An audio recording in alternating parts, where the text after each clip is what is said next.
All right, everybody. Welcome back to another episode of Rant and Bollox. We're on episode 17. Oh, thank God you're keeping count because I have no idea where we are. I think we've only been keeping count for like 3 or 4 episodes. I think last episode I forgot. So, and we missed last week we've too. We've been doing well. Yeah. Yeah, lots to talk about, man. How's the last few weeks? We haven't done like one last week, so we've got like a 2-week catch up. My life doesn't even matter because you know who's coming to town tomorrow? Who's coming to town? Conor McGregor. Oh, has he already... I think I saw some stuff in my feed. Has he already done like a face-off somewhere else today? Yeah, they're going around the country, or around the world, I guess, doing a promotional tour. So they're going to all these places doing press events. They're coming to Toronto tomorrow. That's awesome. Yeah, I know. I'm thinking I might go down. It starts at like 6 o'clock tomorrow evening. Whereabouts is it going to be? I don't know. It's probably going to be, I don't know, somewhere around the Rogers Centre or somewhere like that. Nice. Be great if they just started fighting downtown. I'd get a free showing. I wouldn't have to pay the pay-per-view. That'd be pretty sweet, actually. Yeah, those two. Who's your money on? Seeing as you're an Irishman. My money's on Mayweather. Right. But everyone's just watching for the off chance McGregor knocks the shit out of him. Yeah, I guess so. He's got that, like, you know, I think where we were discussing this, and he can't lose in a way. I mean, He's going to make, 80 million from it? Exactly. I think the worst case scenario is he gets knocked out, you know, in like the first 10 seconds, you know? Yeah. And even then, he still walks away with 80 million. He doesn't care, yeah. You're telling me you wouldn't get in a ring for $80 million? What? No, you would. Any day of the week. Exactly. So he's laughing, but I hope. I don't particularly like Mayweather at all. No. I think he's a boring fighter as well. But I don't know a lot about McGregor. Like, is he actually a decent guy, or is he a bit of a dickhead as well? No, he's a decent guy. He likes his money and he likes to spend and he likes to talk it up when he's in his fighting mode and promotion. But he's a decent guy. I've heard a lot of people who've met him when he's not on. He'll take photos. He'll give autographs and all that. He spends time with people. He's a good guy.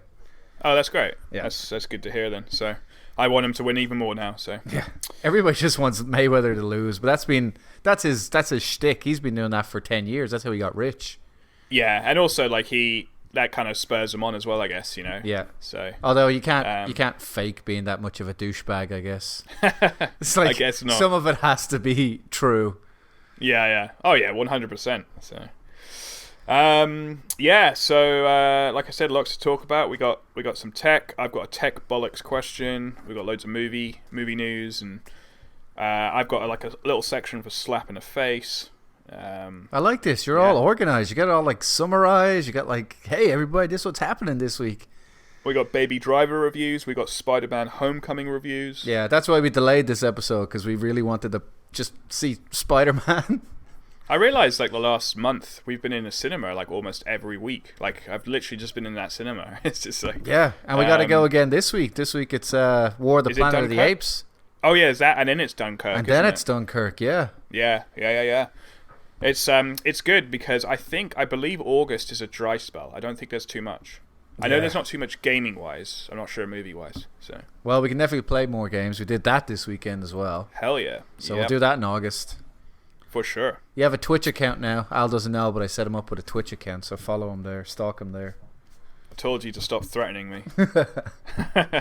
All right, so Mr. Organization, where the hell do you want to start?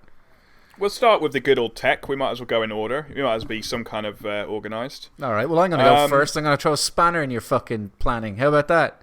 Sounds like your game you made up.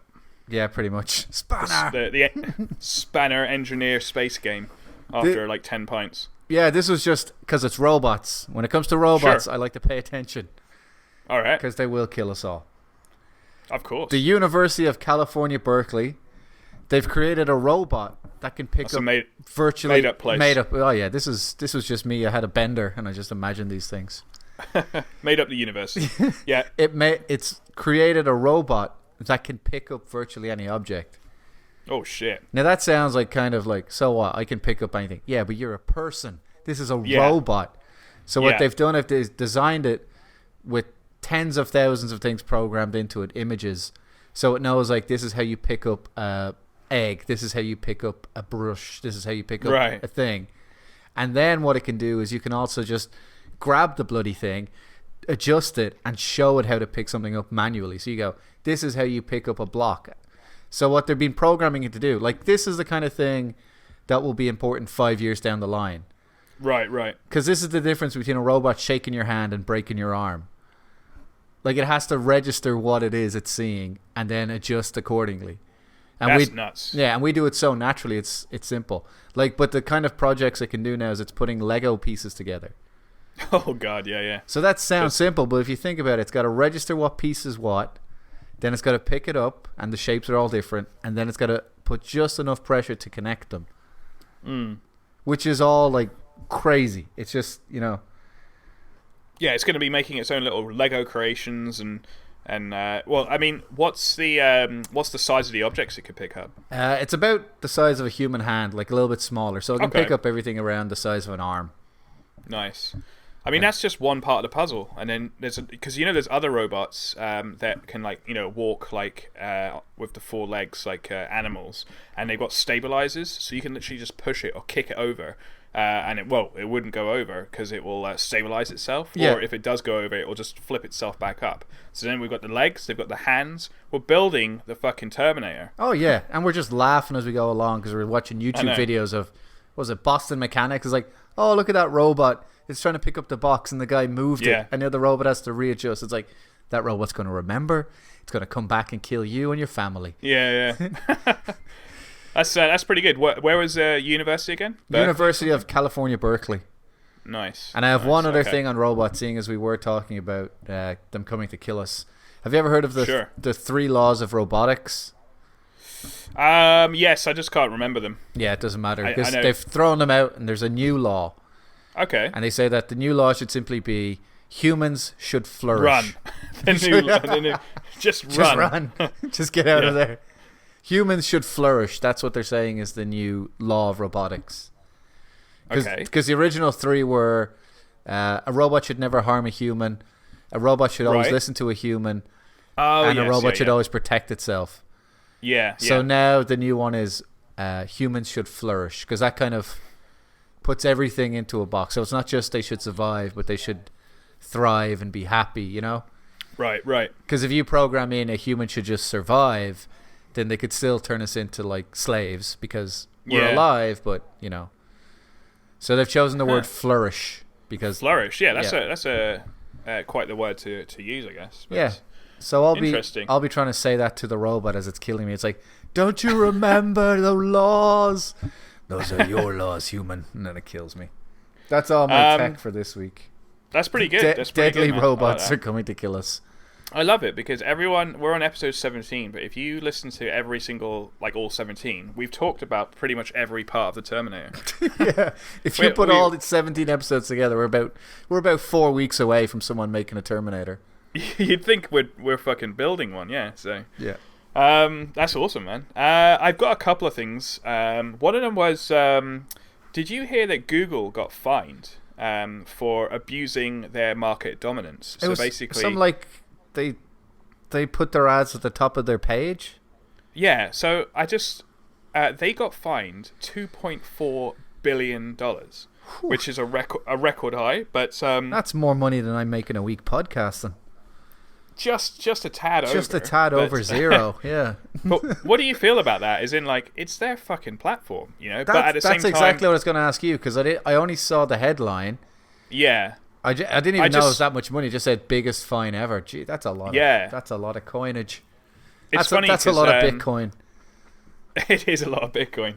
One of my mates texts me and says, "Oh, Google's in trouble. They're being fined and stuff." And then I looked up how much they have, and they've got like 500 billion. I'm like, it's like change down the back of the sofa, but it's still a lot of money. Yeah. But I read into it, and I'm like, yeah, they're abusing their market dominance, and you know, other people aren't listing as high, and they're kind of pushing their Play Store or whatever it is. But I'm like, well, it is their service, so.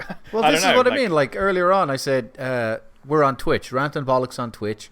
Watch Alex play, you know, whatever games, Battlegrounds and Horizon Zero Dawn. Is that not the exact same thing? Like this is our podcast. It's mostly your podcast, and I come in when you're not looking. And then sometimes I don't even know you're there. Yeah. So it's our podcast, and I say, oh, you should go check out Alex's thing or check out our Twitch page.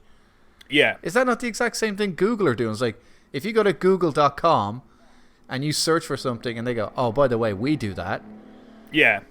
Like, how is that? I don't understand. Google are in this weird kind of zone, aren't they, where they're supposed to be a company, but because everyone relies on them so much, they're almost looked at like a public service.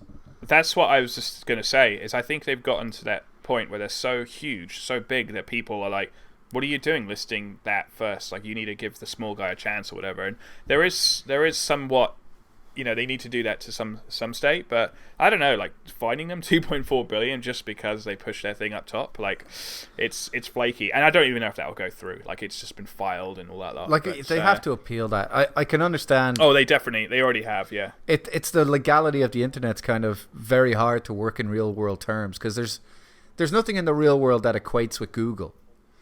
Yeah. Like, there's no one shop you walk into at the front of the mall and then you say, I'm looking for some hardware, and then they go, okay, and then they peddle their hardware. Like, every shop is separate, and you have to physically move your ass from one shop to the other.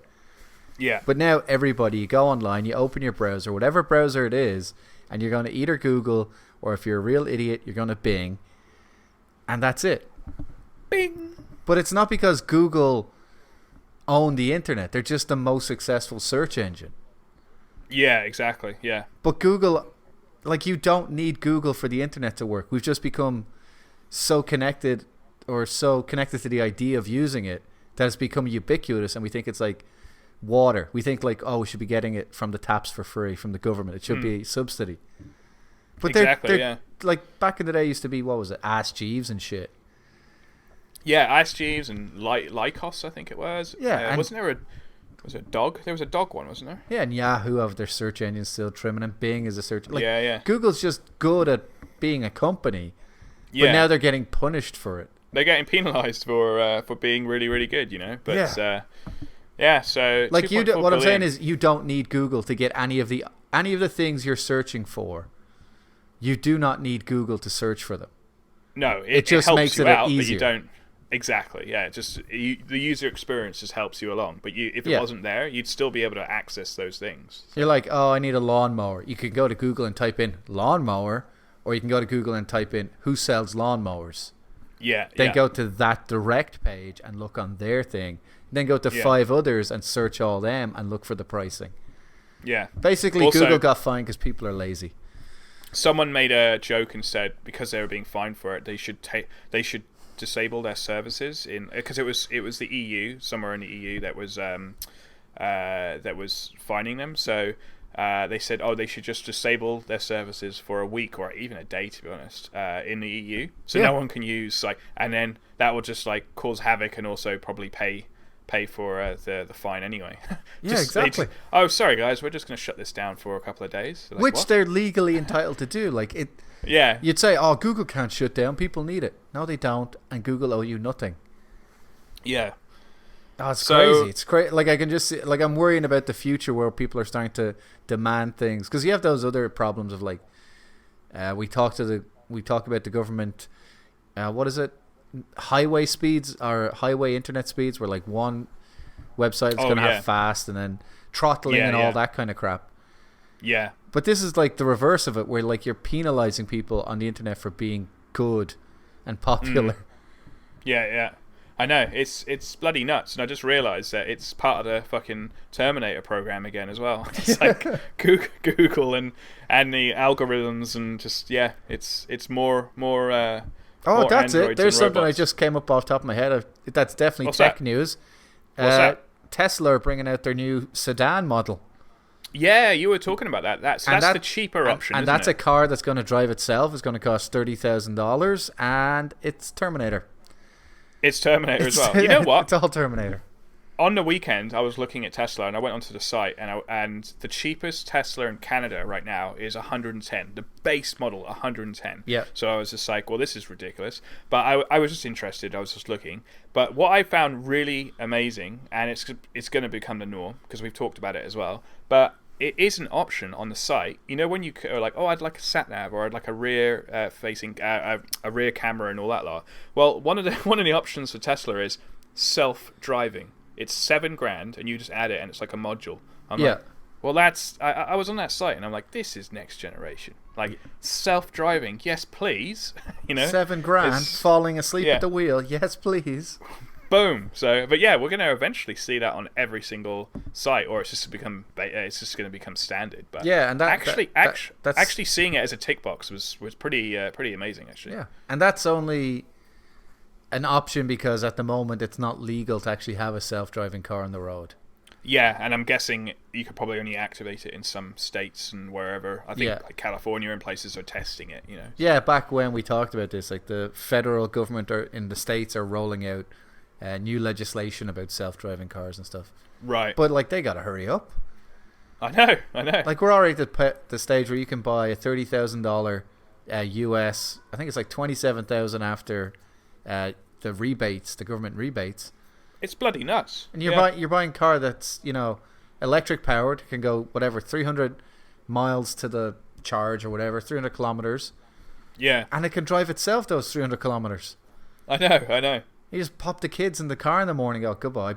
Because I know a buddy who has to drive, I think it's like 3-hour round trip a day, dropping the kids off to school and then getting himself to work.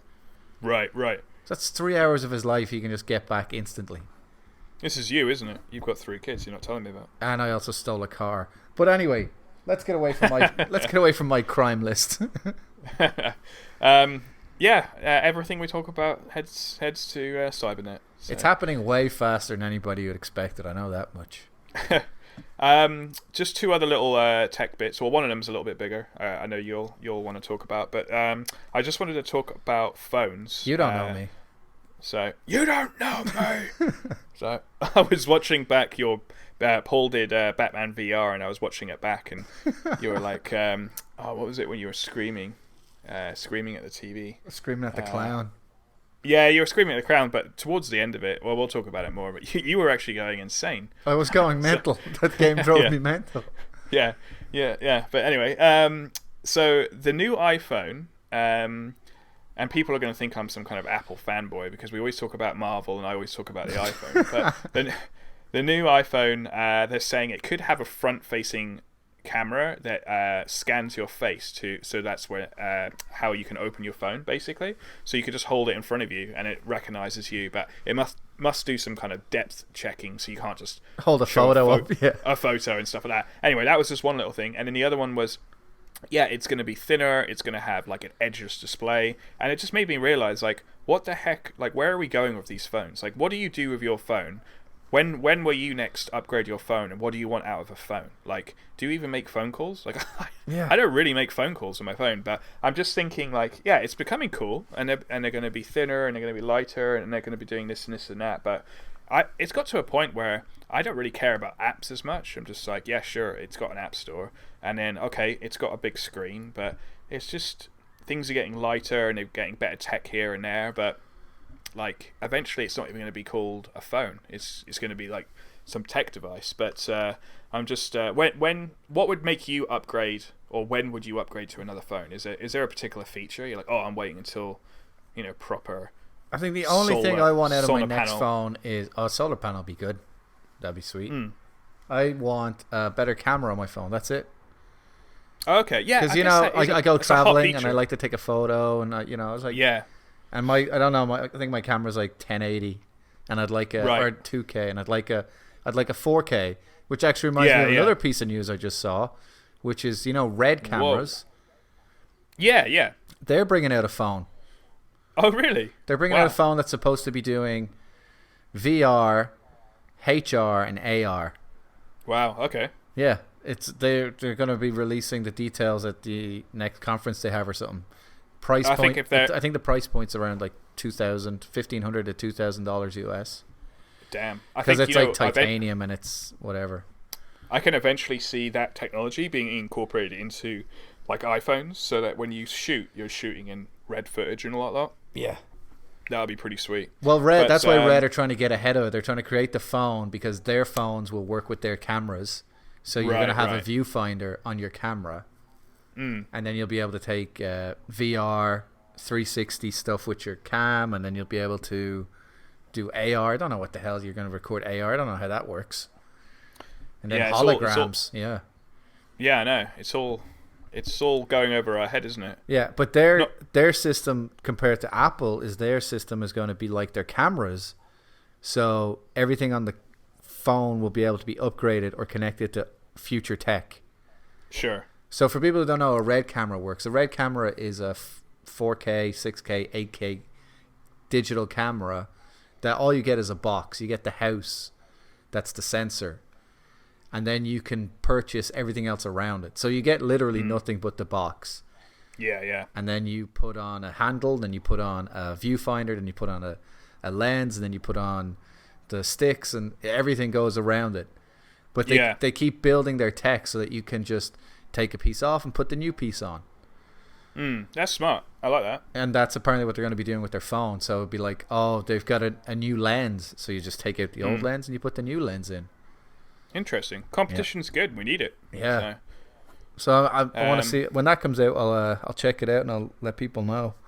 Yeah, we'll look out for that. Because I think it would be awesome to record on your phone and know that it's like raw footage and you can, really edit it in Final Cut and stuff. Exactly. Because right now it's just like a flat MP4. It's still nice quality, but you can't really do as much with it, Yeah. People are definitely... They haven't released the exact specs, but people are thinking they're definitely going to push the idea that they've got a 4K camera on a phone. Yeah, big time. Because then you're like, well, I'll just make a movie on this then. I don't need to go out and buy any equipment. Oh, you really could. You really could. That's the crazy thing. I mean, even the iPhone, like the one that I've got the 7 Plus, and it's got these dual cameras, and it's got this thing called portrait mode. Now, it's not as good as obviously a SLR camera and stuff, but it does this kind of focus mode where it blurs the background, and then you can focus in on an object. It does a pretty good job when you're in good sunlight. And you could show someone those photos, and they'll be like, "Oh, you've got a DSLR or something," and it's like, "No, that was on my iPhone." And like, if you do, it's crazy. Yeah, if you do a good enough job, people will get fooled real easy. Totally, yeah. You can film like, people have done short films on their iPhone and edited it on their iPhone in iMovie.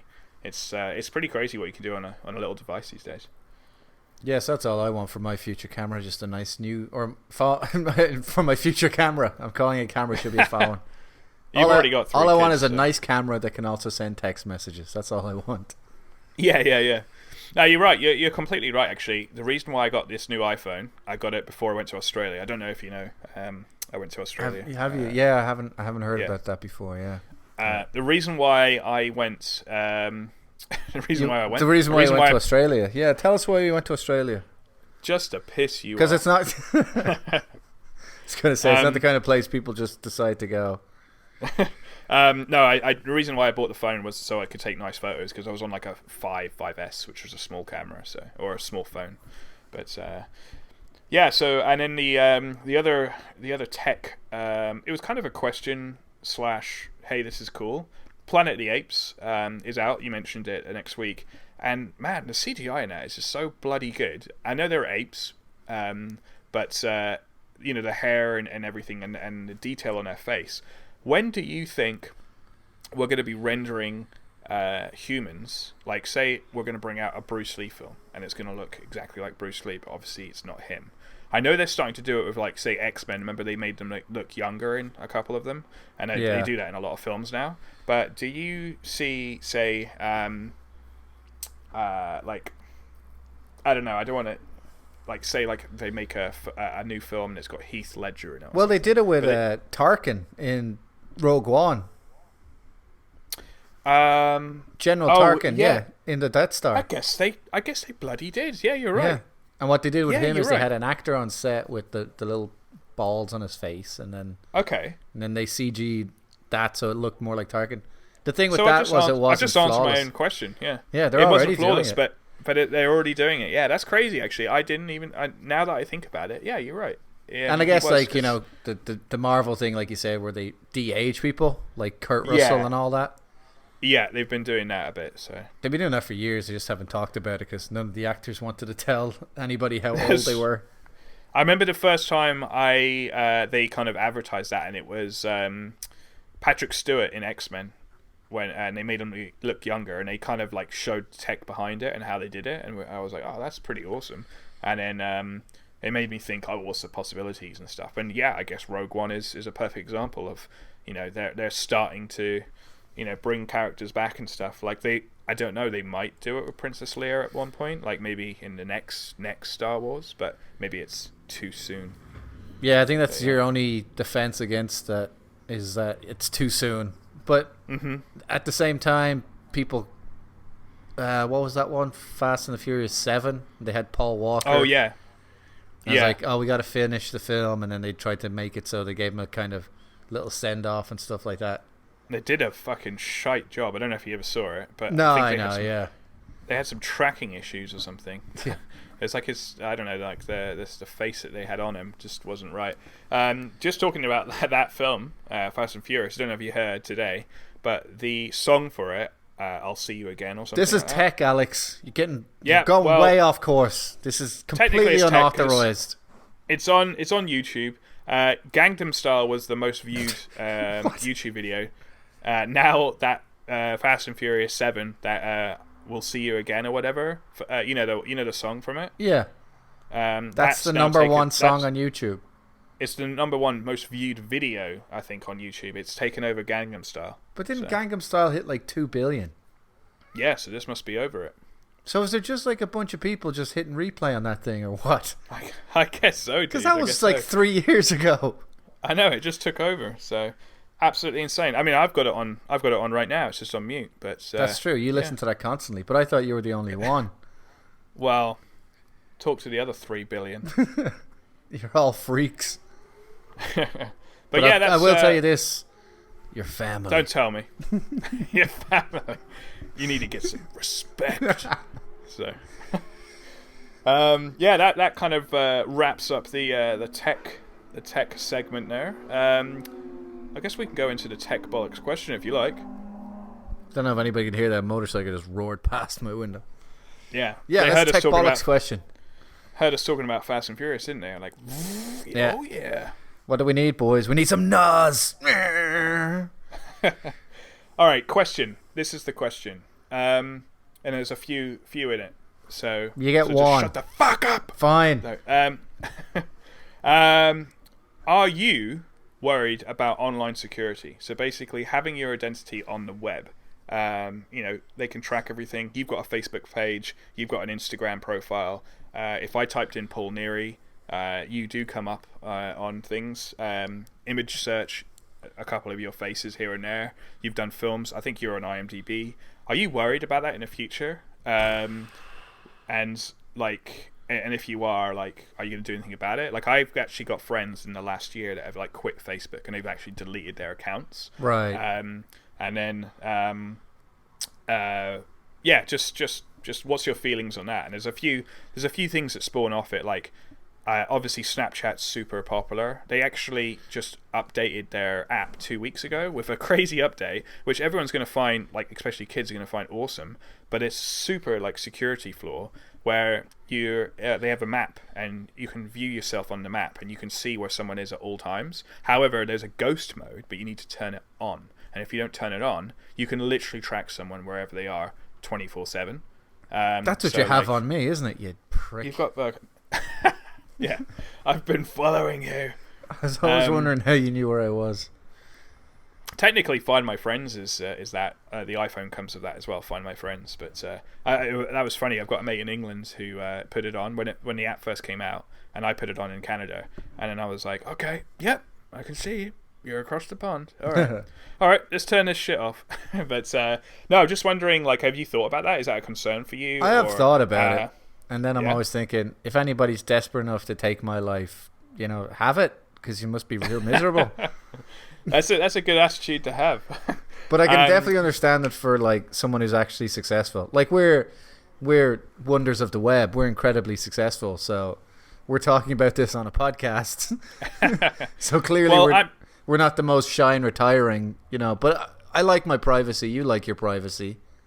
I'm not. Yeah, I was talking to a friend at work today, and he called me a lurker, and it's like on Instagram, I saw that he went on a bike ride on the weekend. So I was like, "Oh, you went on a bike ride on the weekend?" He was like, you never even commented. You didn't even like the photo. You know, he was just bring up topics that you saw them do. Yeah, I saw him do it, and he was like, "Oh, I would have thought you would have liked that photo if you saw that I did that." And I was like, he was like, "You're just lurking, weren't you?" You know. But I was saying, I made a joke to him. I said, every time I see a photo from him, I'm just gonna comment heavy breathing. Yeah. So, but no, just to poke into that universe a little bit more. So I have a Nest thermostat here. And it knows when I'm away, so it will kind of adjust itself and say, "Oh, he's away, so I'm going to turn off the cooling." "Oh, he's home," like, because it knows when you walk by. Right. But Nest also do Nest cameras. They do inside and outdoor cameras. They do baby cams. They do all types. So they've got footage. It records footage and it puts it up to a server. It tells you if you're on holiday, there's been some movement. Oh, just your cat. It died. Or you know, like someone's in your house and you'll be like, "Oh, it's just my bro," or it'd be like, "Shit, I don't even know who that is," or whatever. But there's all this information, man. So you suddenly, you know, in another 10 years, you say Paul Neary, it's like, "Oh, I've got webcam footage of when you were away. Someone was, you know, looking after your house. I could see them. I've got, I know that you're always home on Saturdays, but you're away on Sundays because your Nest thermostat says this. You know, I've got your Instagram thing here. Okay, you go to Thunder Bay quite a bit. You know, I'm just announcing it all on the podcast as well." Yeah. But no, I get what you're saying. It's that kind of thing of it's going to be so much easier once you have enough data to predict where everybody will be and take advantage of it. And here's another thing: is that we're, you know, in our 30s. So how about like your nieces and nephews? You know, like they're growing up with this, so they're you put their name into the web and you'll be able to see them when they're only 10, you know. Exactly. So, yeah, you got they're really thousands going to be thousands of profiled. photos before they're even able to use a phone. Before they're 3 years old, they've got 10,000 photos of the kids. Yeah, I just I know it's a hot topic, and there's people leaving Facebook, and there's people, you know, leaving these things. But for me, like, I don't really post too much on Facebook, but I think in the future I might head away from it. But then when I delete my account, is it really deleted, you know? Yeah. And then there's also like, it was like the Google talk we talked about, how it's just ubiquitous and everybody expects you to have it. And then if you don't have Facebook, there's certain websites you can't log on to. There's certain apps you can't use. Yeah, exactly. And then what about the yeah, they don't let you sign on with your email. They say, "Oh, sign in through Facebook." Exactly, and then they got your little profile picture, and then you've got cookies, and then what about ads? So when you go onto a site, and suddenly it's like, "Hey, you're looking for a barbecue," and then suddenly you're on your phone, you're on Facebook, and then all you're seeing is barbecue stuff. You know? It's scary. Like, I'm 100% sure that my phone records me talking when it's not on, because I've been talking to people. And are you serious? Oh yeah, I'd be talking to people, and then I would go on YouTube. Yeah. And then there'd be a video recommendation about something I was talking about. Now it's I want to be very clear. I did not search for it, because I'm well aware that my Google searches show up on my Facebook and whatever. I've seen them as well. It's not right. But I remember talking to somebody about a that's game, nuts, man. And then the game popped up as a recommendation. I was like, that's very disturbing. You should get into the settings of that Android. Yeah, but whatever settings I get into is not the real settings. We all know that. Probably not. You know, there's like little details of phones as well. So the iPhone, without turning it off, knows. It's like a feature. They've turned it into a feature. You know, Apple. So basically, it knows when you're moving quick or not. So it's called Find My Car. So it will say, "Oh, you were traveling really fast and you're not. So your car must be parked there." So it will actually tell you where your car's parked.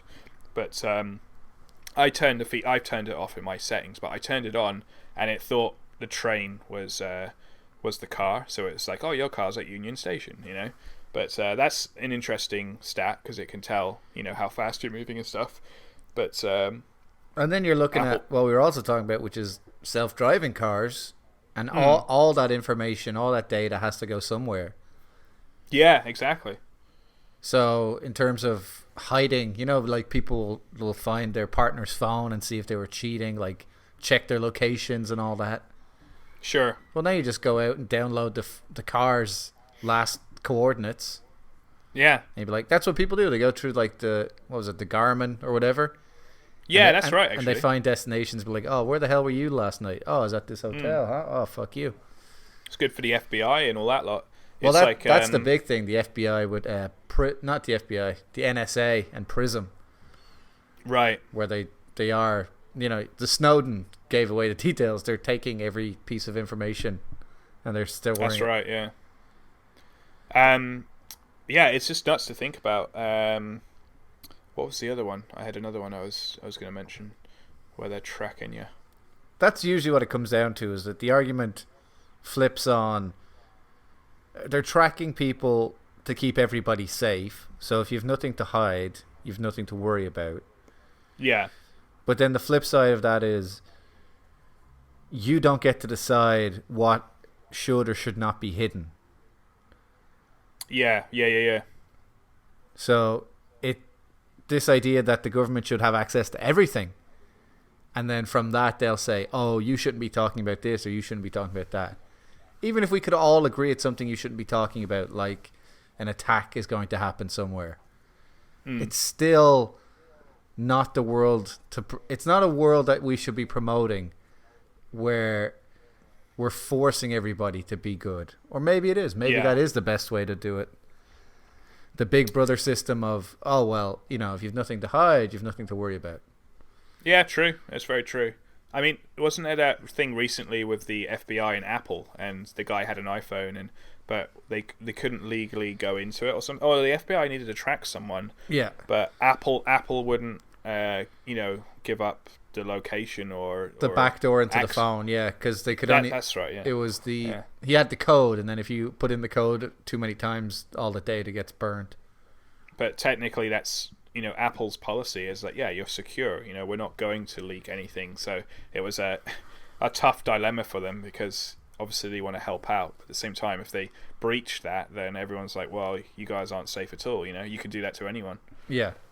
So, but just it's just scary to think about. I've also got a friend who backs up a lot of his work, and he puts it behind 3 security walls, and he encrypts his hard drives. Well, it's Dre. If you're listening, Dre, it's you. All right?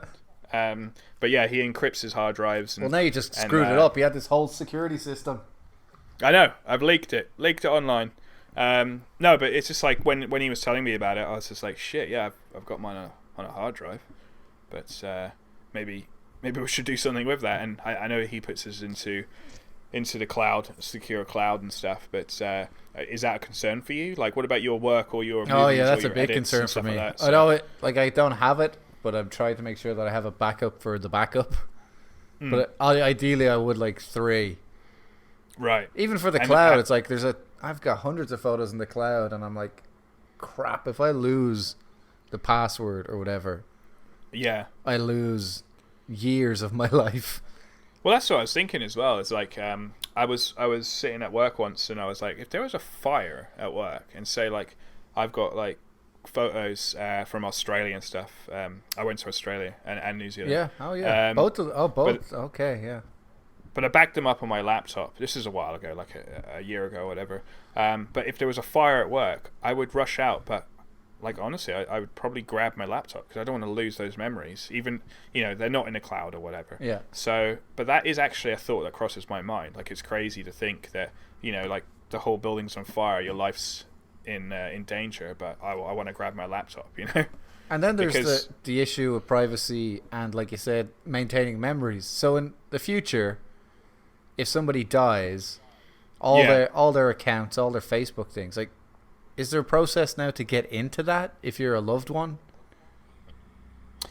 Yeah, that's a really good question actually. Like I said, all my photos on my cloud.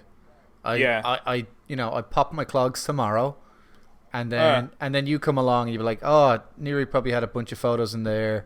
It'd be nice for his family to see them or have them. Yeah. And then, like, how does somebody get the rights to get into your... Because it's not me. There's all the security systems are like, oh, it'll send a code to your phone and it'll check your Facebook message and check your email account. It was like, yeah. No one can do that because it's all mine. Well, I know your one anyway. Your one's for family. Hashtag literally respect. Hashtag respect. No, you know what? That's actually a really interesting question, because how would they get into that? Like, would they have to contact Apple, and would they have? Could you breach that because the person has passed? So I guess so. But yeah, because you'd have. Yeah, like do you have to turn up with a birth certificate? A death certificate? Birth certificate. There you go. Yes, he was just born yesterday. He was just born. I'm not joking. You probably would have to do that. You probably would have to prove, that they passed and that you need to get in. Yeah, you'd need. I think there's there's the government thing as well. Like, you need a proof of death and you need a signature from a authority. That's for something else. Right. But yeah, you need to have the death certificate from the coroner, and then I think it's a police officer or a paramedic or whoever signs off that this person died or whatever. Yeah. So I guess Apple and Microsoft will all be like, yeah, we need that too. It's like, yeah, but we need it all. You're a phone company. What the hell? Just give me the goddamn photos. Do it now. Would you? So, going back to the original question, do you see yourself ever kind of leaving Facebook and things? Well, I'm not super careful about what I put up, but I'm very limited in what I put up. You are actually, yeah. Like, I don't have for someone who talks as much as I do, I don't have that much of an ego about what I'm doing in my day-to-day life.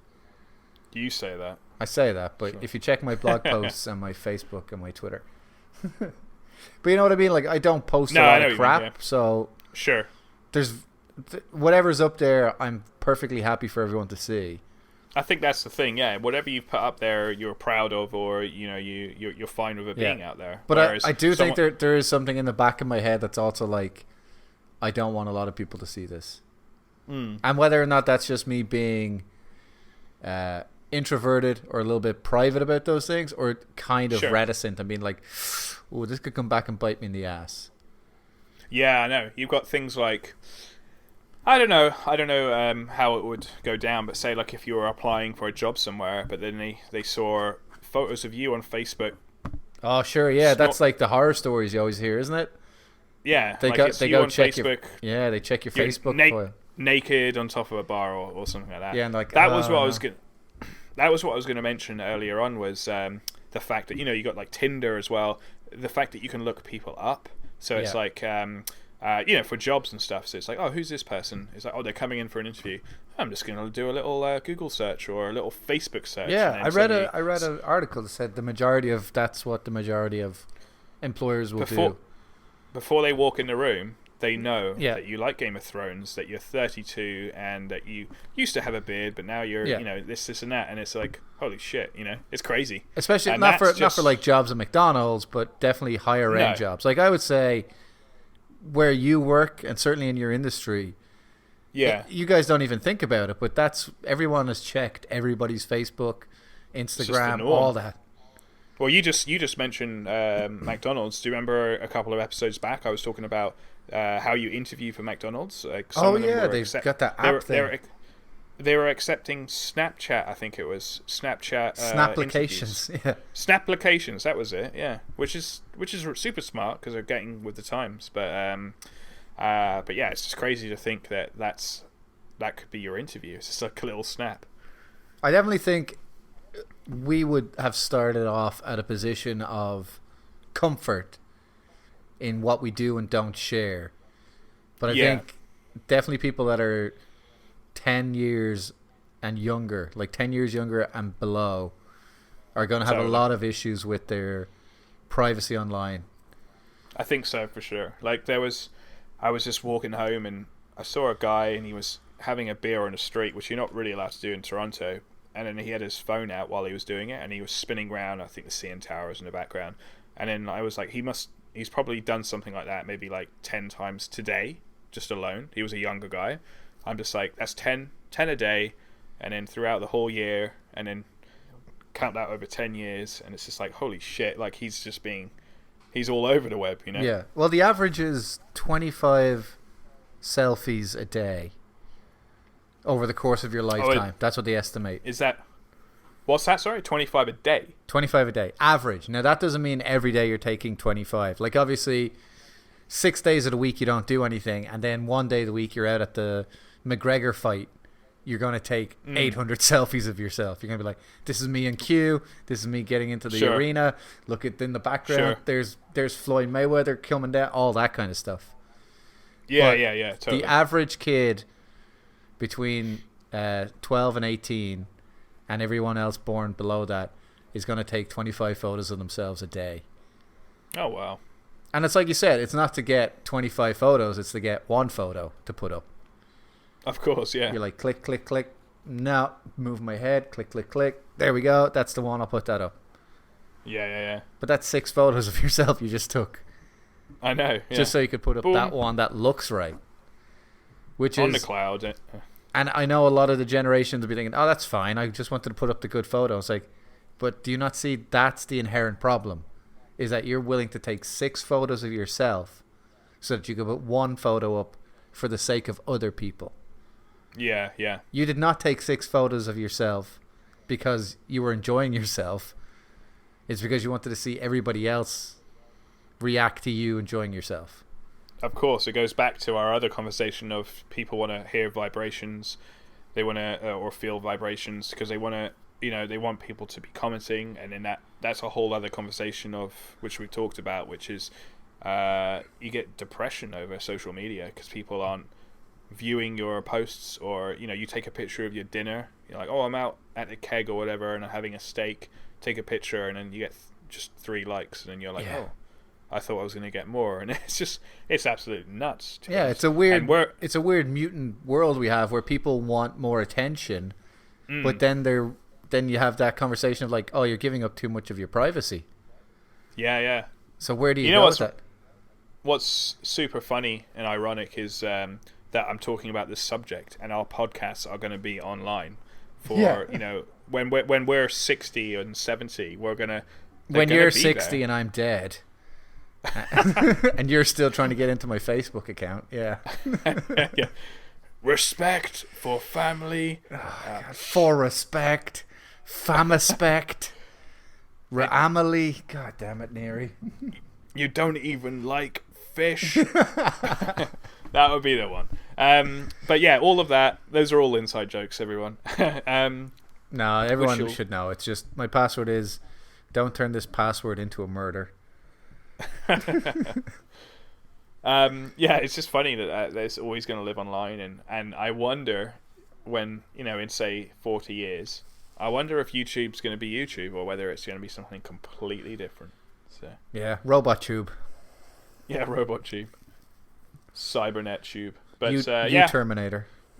We could talk for hours and hours about it, but I just thought it was a good conversation just to see where everything's going with it. We're not particularly like super vocal or like on social media, like personally with ourselves, with our profiles, but obviously we know a lot of people that are, and obviously kids are, but it could be a big issue.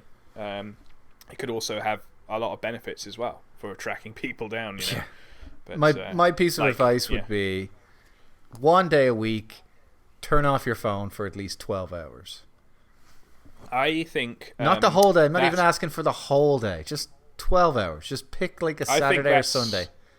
That's like asking someone. I'm not joking, dude. That's like asking someone to try and stop smoking for that amount of time. Or our phones are drugs. They are a drug, and it's a proper addiction. That's what I'm trying to tell people. So you got if you can't do that, if you can't take 12 hours without your phone, then you should really be thinking about. How do you have a problem?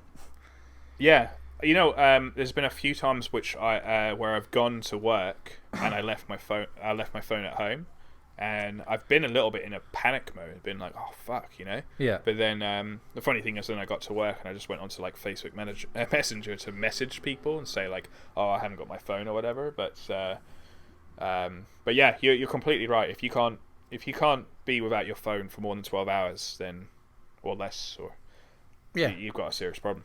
Like, if you're listening to this podcast, just pick a day. Like, this is going to come out today or whatever. Sometime on the weekend, say Sunday. Sunday's a quiet day. No one's out partying.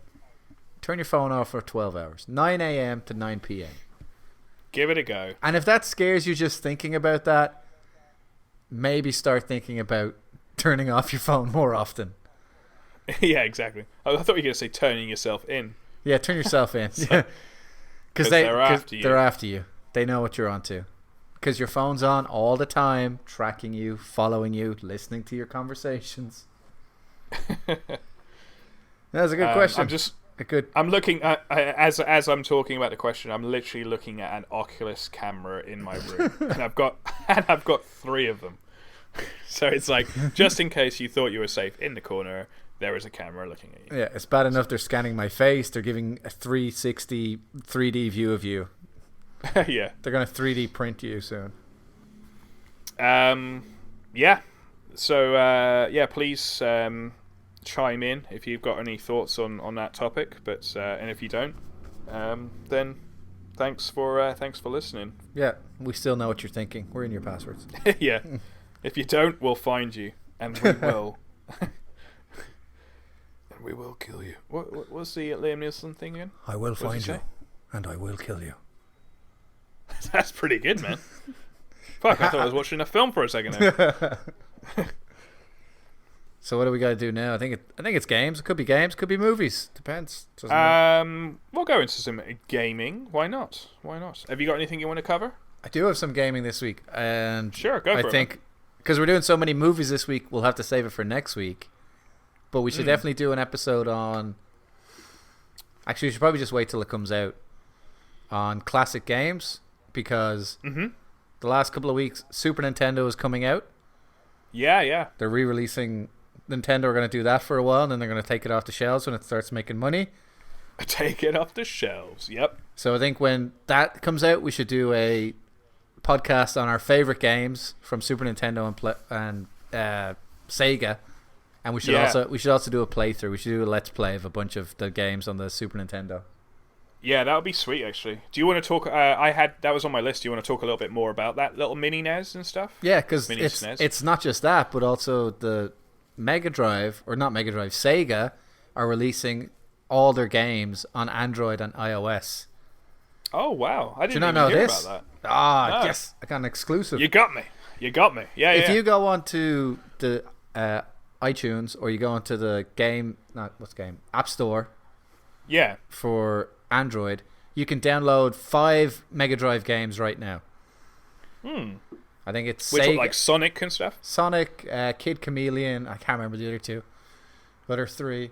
But then they're going to release a bunch more. I think they're going to release every single one of them. Oh wow, that's awesome. Yeah, some of them you might have to pay for, but these ones are free.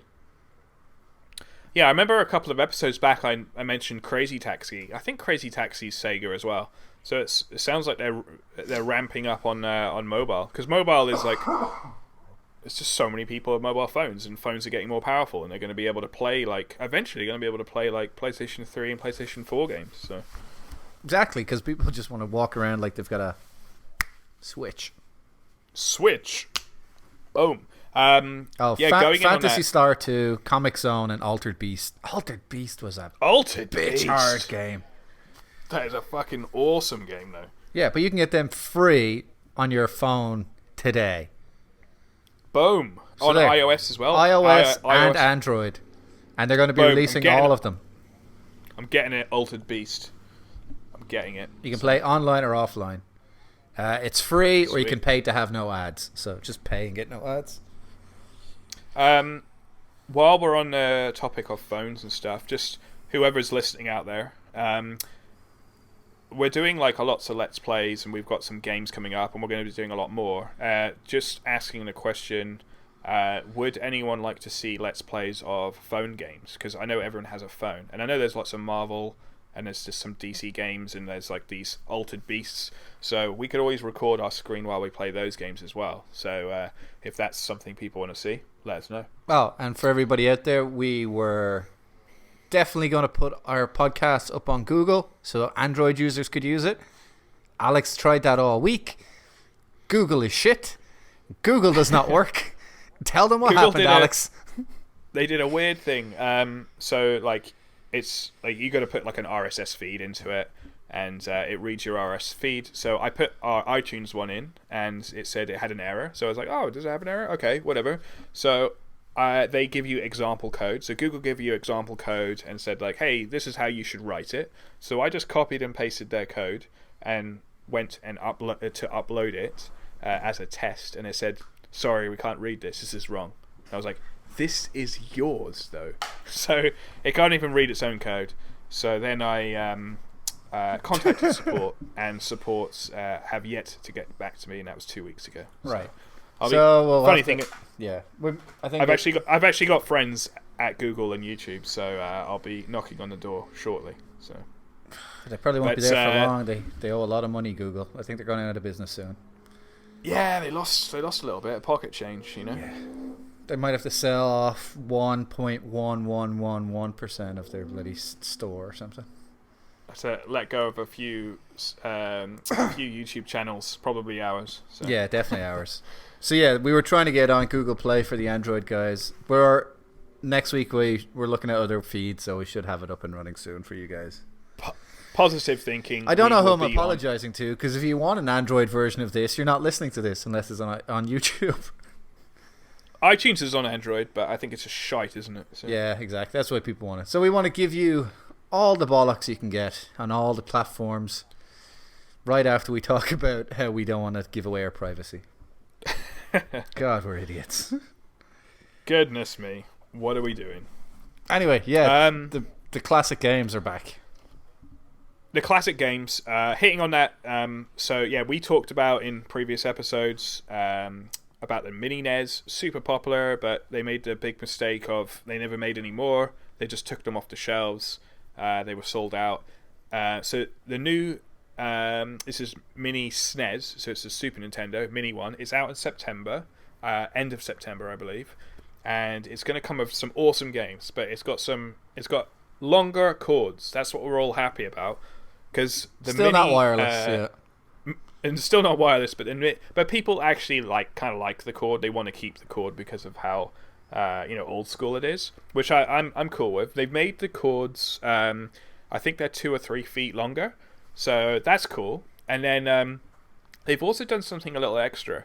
They've got 2 really awesome games in it. One of them is called Earthbound, and it's a really kind of rare Super Nintendo game, which is very hard to find on cartridge. So it's gonna come with that. Everyone's really, really happy about that. I think I know the other one. I think I know the other one. This one's even better. It's Star Fox 2. Yes, I know. So, yeah, Star Fox 2 was never even released. They cancelled the game, but the game was finished. However, I think I know what you're going to say is, yes, there are ROMs around. You can download a ROM, like an illegal ROM, and you can play it on an emulator right now. So people have played the game, but no one officially has played it. No. So what do you mean no? No one's played it. I'm the first guy who's going to play it. You're the first one that's going to play it. But I think that's sweet. That's those little extra things like that means Nintendo's listening. Longer cords, they're listening. Yeah. And then also they have said it's going to be sold up until just after Christmas, and they're going to stock it big time, a lot more. But they did say after 5. Christmas. They say 5 more, maybe 5 6 more. And they did say after Christmas though they're gonna stop production, and they're just gonna sell the rest or whatever's around. So it could still be really hard to find, because I can see a lot SNES. I think that's going to sell even more than the NES, because NES personally there wasn't too many games that really kind of appealed to me, whereas the SNES, I'd say 80% of the games I'm like, boom, I want to play that straight away. Street Fighters and Mega Mans and Super Marios and stuff like that. So SNES and that whole generation, that's when games really, I think, took off to a new level. Big time. I think it's going to sell like hotcakes. I think at Christmas it's going to be hard to find. Here's one thing. My wife Leah said I'll buy you it for Christmas. But I'm like, it's out in September. by the time I get it for Christmas, it's going to be friggin' old news. So no one cares about that. We can't do a let's play. I'd love one, but I'm just going to go buy it myself. Yeah. You know? I need it for September. we need to do our let's play. So I want to do all the games on that, and I want to do a few Mega Drive games, and your Golden Axes, your Streets of Rage, your Turtles, your Marvel, all these old ones used to play. So many games we want to play. There's also another one that I haven't mentioned to you, but there's a Superman game on the N64. It's supposed to be possibly one of the worst games of all time, and I just think how we rant about films. We got our new Spider-Man commentary out. I think this will just be like a ranting game. All right, we need to play it. I've never played it before. Sounds and apparently good. it's just fucking balls. So we'll have to get that going. That's Superman 64. So, as long as we can play with a controller instead of a keyboard, because I am not good with a keyboard. We discovered that pretty good. We did discover that. That's discussion at the end, but we'll get hold of an actual N64 controller and play it the way it was meant to be played. N64 controllers are so weird. Do you remember? Well, they were the first one. They were the first ones to introduce the 3D stick, the N64 controller. So good. But do you not remember their stick? You know how the controller stick is in a circle. There's only one of them. Yeah. Their one was sort of like in a hexagon. So it was, yeah. When you're playing, I used to play Tiger Woods golf on the N64. I think I've told this story before. Who cares? Long-time listeners will know that. And Star Fox are great games. When you have to take a swing on a regular thing, you pull back and you push forward. But because it's a circle, sometimes you can scuff it. Oh, got you. Yeah. But on the N64, it's a little octagon like a hexagon. So you're always going to go back exactly straight and forward exactly straight. So you always hit a perfect shot every time. Yeah. I love that game. I got 60 under par. It was great. It was the greatest golf of all time. It was such good memories for you because it was an easy game. As I remember growing up. But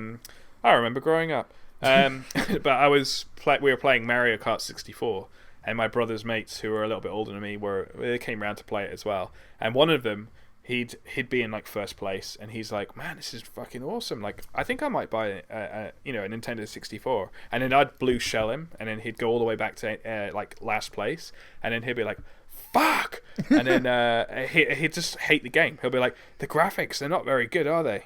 It's just and then suddenly he'd creep up, he'd be in second place again, and he'd be like, "Yeah, it's really smooth, isn't it? It's a really smooth game. I do like."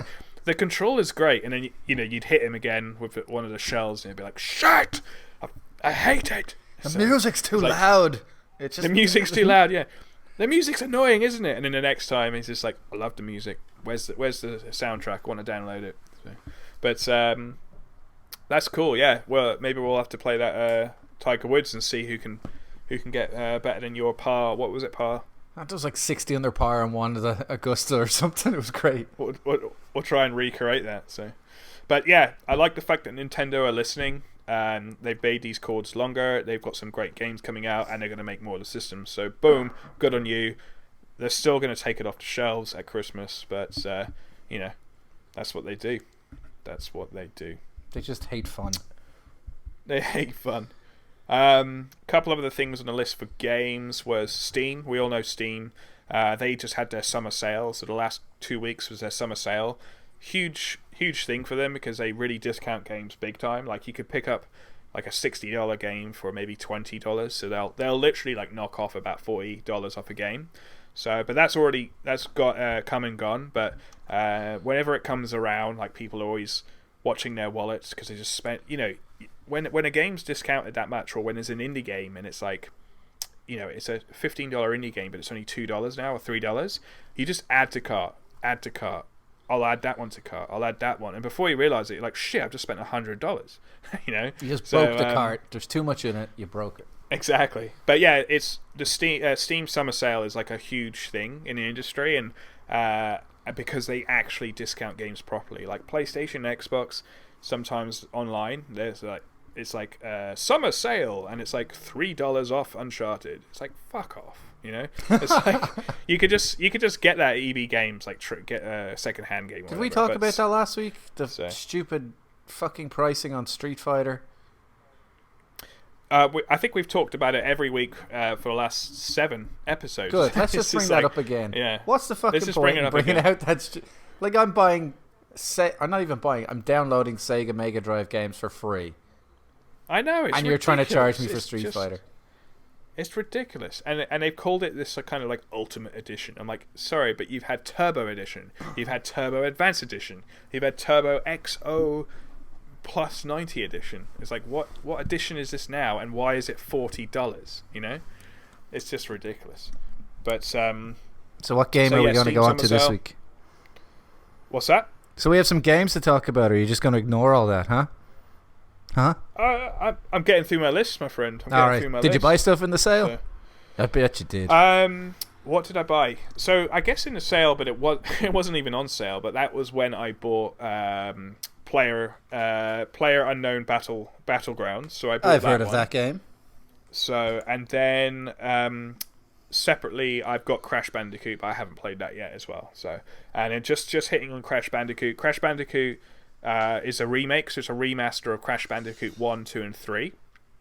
And that has been doing really, really well. Like, in its first couple of weeks, it sold more than that Horizons game on PS4 in its first couple of weeks. So people really, really are liking Crash Bandicoot. It's bringing back some good old-school memories. So I'm looking forward to digging in, and we'll do a little Let's Play of that, because there'll be a couple of levels which I know people will recognise. Is it a brand new game, or is it like they...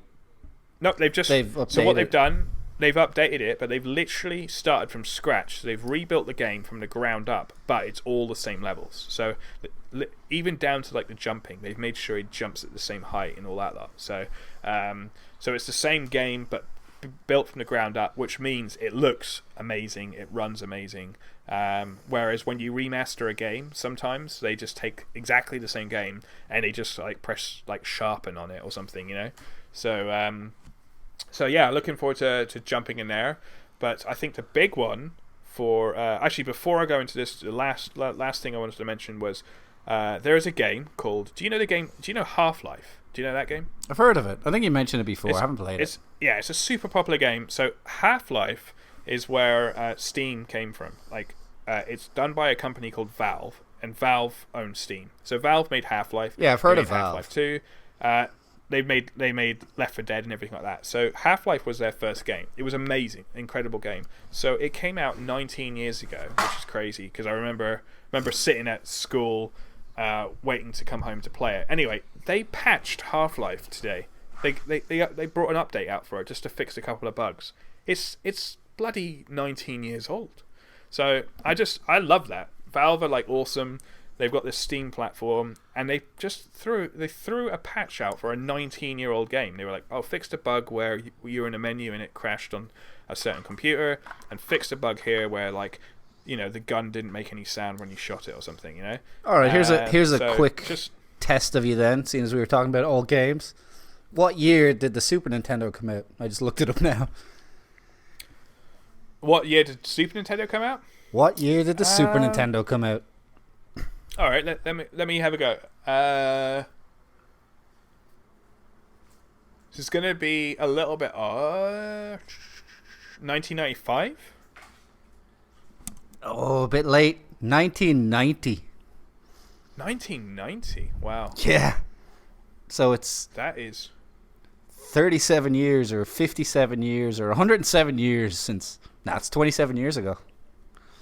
Really? Is it 27 years? Yep. Was that is that the Super Nintendo or the Nintendo? Super Nintendo. Nintendo came out in 81, I think.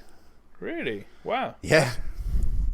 I guess that makes sense. Yeah, because I got it. I think I got it in 1994 or 1995. So I must have got it way after. So yeah. Interesting. I remember my cousins got it, and my cousins they're two girls, and I remember they had the game, and I'm like where the game is, because I've got two brothers, so it's the three boys, and we didn't have a Nintendo system, and then our two cousins, these girls, they were playing Mario, and we were like, what the fuck is going on? So we were like, we need to get this, Dad. Fucking buy it. Yeah. Stop being a shit parent. We all had to. I think we all stop being a shit, Alex. I think we all put. I seem to believe we all put our pocket money in Christmas money, and we got one. So nice. Those were the days. We weren't spoiled fucks. Well, we were. But, yeah. And then, so I want to just save Playerunknown just for the last bit because something came up today, which is awesome. It's VR. We always talk about VR. We're the VR podcast. The VR podcast. Oculus put it on sale, today and yesterday, and you can buy the touch controllers, both of the touch controllers and the headset for $399 which is like super cheap. So it's $550 Canadian.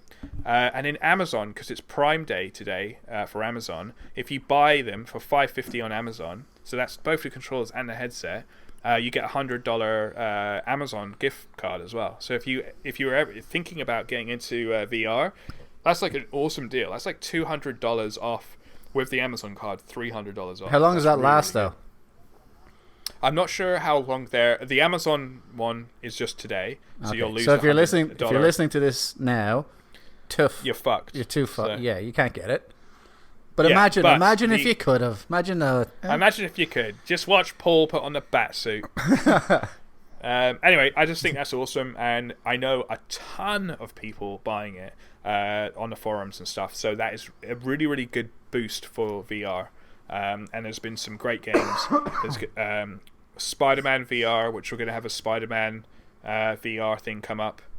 Leah's going to record me with that. We've got a Batman one coming up. But yeah, so exciting times for games. Yep. But just want to finish it off with a very special game because Playerunknown Battlegrounds, we did a Let's Play.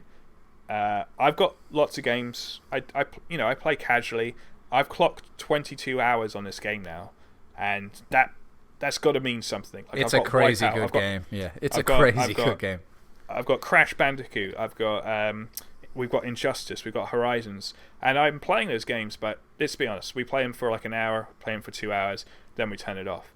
I've clocked 22 hours in this game, and I've had it for like a week and a half. He's had it for 1 day. 1 day, 2 hours rest. But no, it's just an awesome game. So we've done a Let's Play of it. We'll just talk about it briefly and your experience with it as well, Paul. But just the gist of it, and then I'll pass it over to you and your thoughts. But basically, it's like Hunger Games. So it's a first-person game, or you can play in Gears of War behind the character. You jump out of a plane with 100 other people over a map which is 8 kilometers by 8 kilometers wide, and basically you have nothing. So you just drop down, and then you have to find a gun, and you have to find like loot stuff. So you can find, you might walk into find a anything. You can find like a frying pan, Molotov cocktails. Yeah. And then you just have to survive, and then the last person to survive is the winner. And if you get shot in the head, or you get shot, and it might take 1 bullet to the head to kill you, then game over. There is no spectating because they don't want any cheaters. You literally just play again. So that is the game. It's been really fun, and it is coming out on Xbox and eventually PlayStation. But Paul had a go at it. What was your thoughts, man? Oh, it's such a great, cold, heartless game. You had some good matches. Like you were saying, you don't get to spectate after it's over. You don't get the winners list. You don't get a score sheet or anything. It's just like, it's over. You're dead. Get out. It's just, you're done. You're done. Literally, that's actually the perfect voice for it as well. It's just like, you get shot and it's like, it's over. Get out. You're done. Out. You're done. What? Get out. Get back in the lobby. You're just done. But yeah, it's just a crazy simple setup, but compared to the kind of games we're programmed to play with the endless respawns and the time limits and all this. Yeah, your Call of Duties and your Battlefields and stuff. Fair enough, it doesn't look as good as them because I didn't mention it's an early access game, so it means that they're developing it as we're playing it, which is great because they're shaping it to what we want it to be. I can definitely see the next generation or the next iteration of it, like somebody like a Valve taking this, running with it, and making a real high-end one. Because for sure, it's not a very complex thing to work with. You don't have there's no game, there's no campaign mode. It's the same game every time, same map. Exactly. Yeah. So you just have to be like, okay, spec it up, get the good graphics, get it running at a nice 4K. It would be amazing. It would scare the shit out of you, but it would be amazing. Totally. And there's a couple of elements about it which we just love. It's my favorite one is when you pick up a weapon, you have to reload it, and if there's no bullets, then you literally have no bullets for that gun. But usually they're next to the gun, so you can pick up the weapon and then.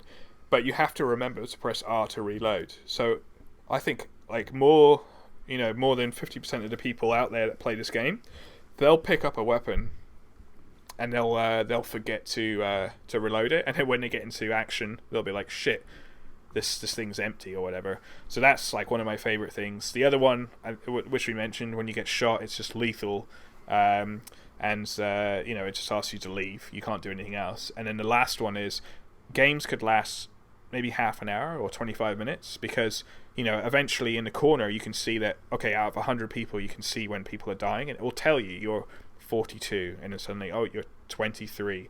But when you get down to, so I've never actually won, but I've got to round 7 or player 7. But when you get down to like the last 15, and I think one of our plays was around that, which you'll see, it's so tense, isn't it, man? It's just like, oh, it's insane. You're just like you're watching out for people's footsteps because sound is a big thing in the game. Like if you can hear someone, and you've spent 20 minutes like getting to this level, and so is the other person, and it could just take one mouse click and they're gone.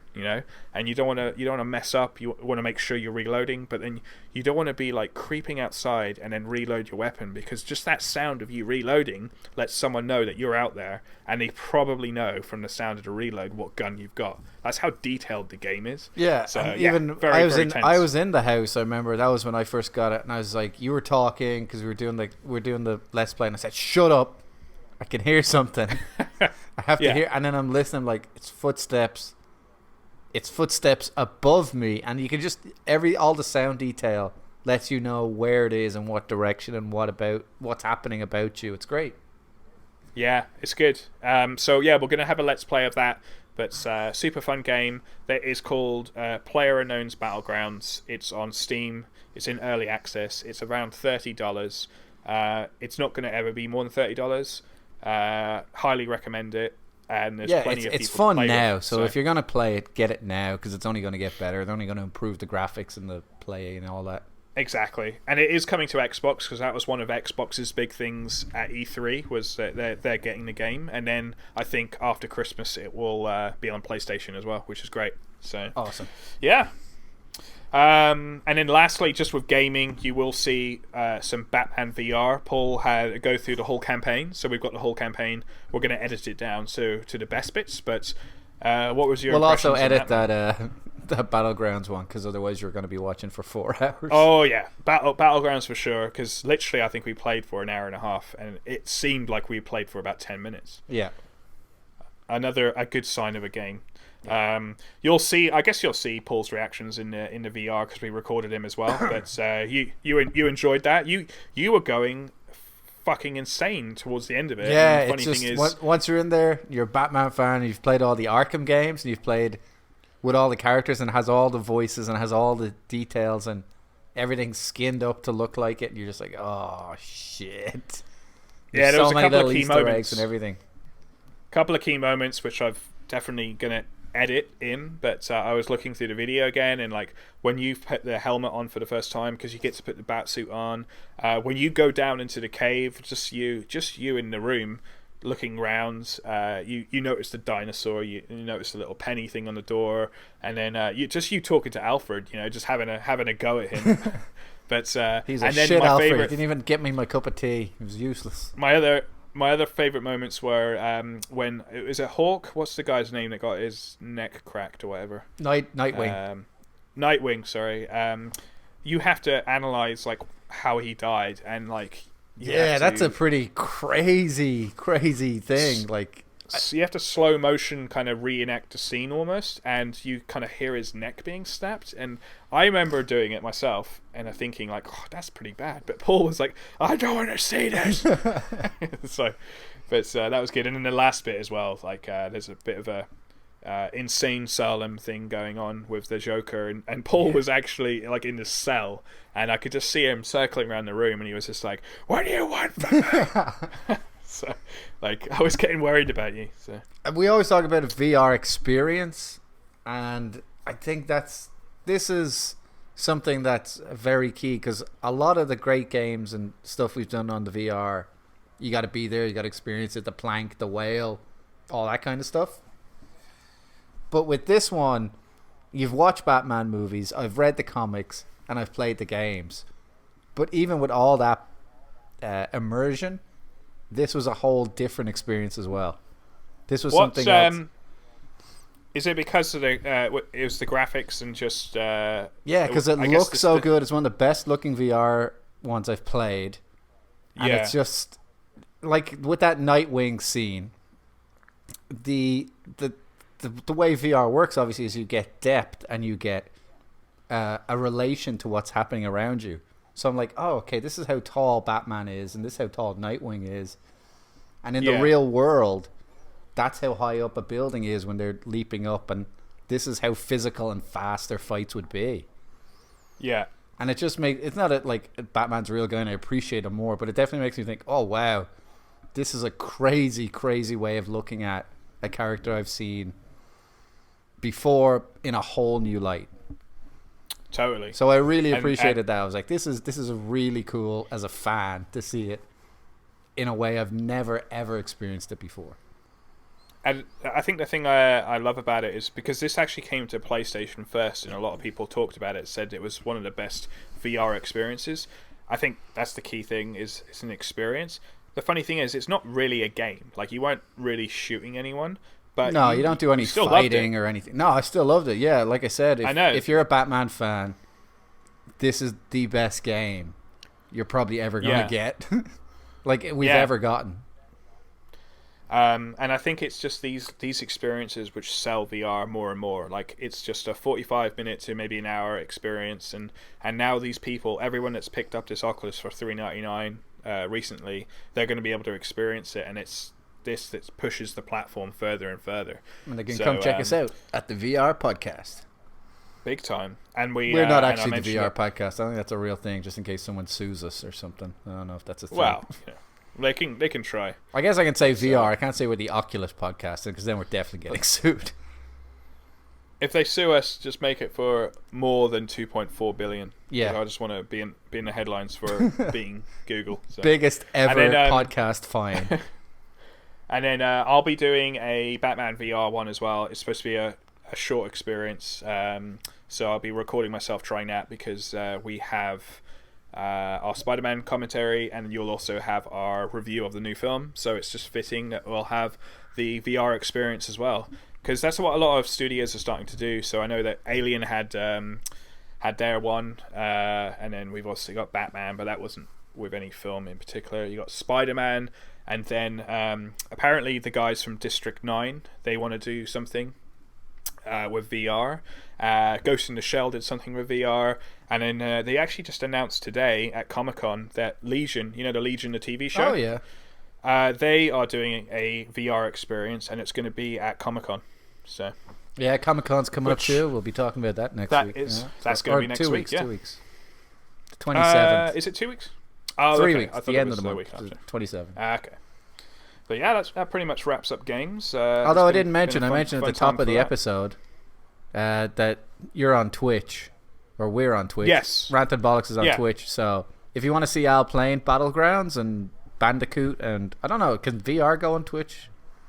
Maybe, maybe not. We'll figure it out. Technically, yeah, you can do. I'll make a promise, and I'll Twitch myself every time I Twitch myself. I'm just coming up with phrases every fucking episode. This week, Twitch myself. Twitching myself this week on Battlegrounds. I'll Twitch every time I play. Time I play from now on, so you'll be able to see me. I guess I'll do some audio with it as well. So, well, you have to. That's why people tune in, Alex. That's why people. You're tune a podcast in. wonder kid, a wonder of the web, on the official VR podcast, not associated with Oculus. Ding! Take it off the shelves. Take it off the shelves. All right. So yeah, some movies, man. What's happening? Well, we got a bunch of stuff to talk about, so let's just get through all the other crap. Sure. Stranger Things, that's coming back October 27th. That's not crap. That's good. Yeah, apparently there was a poster today, and it had very big Stephen King vibes to it. Yeah, a big monster over Hawkins, the little town that they live in. So that's good. I don't know. Are you a big fan of Stranger Things? I never asked you, I don't think. Actually, yeah, me and my wife both watched the show and absolutely loved it. It's rare that we watch something and we both really enjoy it, and also it's she's rare not that a you fan spend of time horror. together, really, isn't it? To be honest, yeah, I still don't even think that's her name. So, no, and she doesn't even like fish. So why you're hanging out, I don't know. I really don't know. Yeah. So The other piece of news, obviously, people talked about. I'm just rushing through this because it's happened. People have probably talked about it. The Han Solo movie lost its directors. Yeah. Ron Howard stepped in.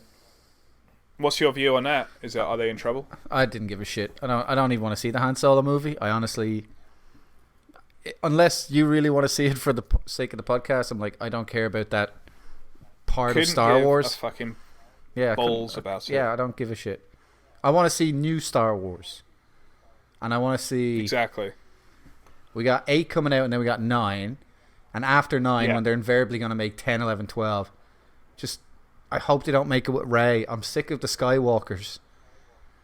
Like, I just want to see something else happening. Like, you have, it's a whole different thing. We'll have to do an episode on Star Wars, I think. Sure, yeah, actually, I think that's fair. It deserves an episode of just talking and shite and all that lot. Yeah, but in terms of Han Solo, I don't give a shit. Lord and Miller are good. Like, I love the Lego movie, and Jump Street's a good fun. Sure. But they had lots of problems with the producer, and they weren't fitting in. So Right. All that says to me is that the Han Solo movie is going to be fine, and it's going to be just like Rogue One, or it's just going to be like any other kind of Star Warsy film. Sure. And I'm like, maybe try something different, but fuck it. Couldn't give a shit. I'm not a huge Star Wars fan. I did enjoy Rogue One. I liked how dark it was, but I'm just like, I don't give two shites about it. But I would like to do a podcast just solely on it, so that we can talk more about it. Yeah, for sure. That'll be a long ass one, because there's a lot of Star Wars out there. There is indeed. There is one piece of news on that Han Solo film that would make me a little bit worried. Is that the what's his name? Alden Ehrenreich. Sorry, I'm butchering his name, but I don't give a fuck about him. The actor who's playing Han Solo, there's rumors that he's not doing a good job. Ah, really? Which is weird, because the film we're going to talk about in a minute, the actor who was in that was also for the role of Han Solo and didn't get it. Ooh, and I think he is a good actor. And on to actors. Right. Look at me. I'm segueing like a fucking serpent down a sleek, silky street.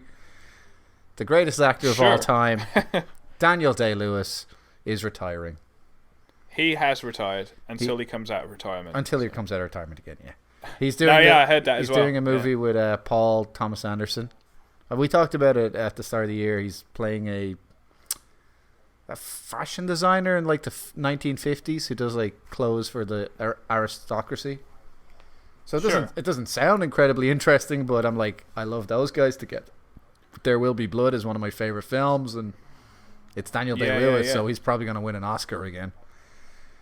The man, so what you're trying to say is that they made him quit. Yeah, so. The man could play a shoe, and he'd probably get nominated. He's just that good. The man can play a shoe. Is he from like your hometown or something?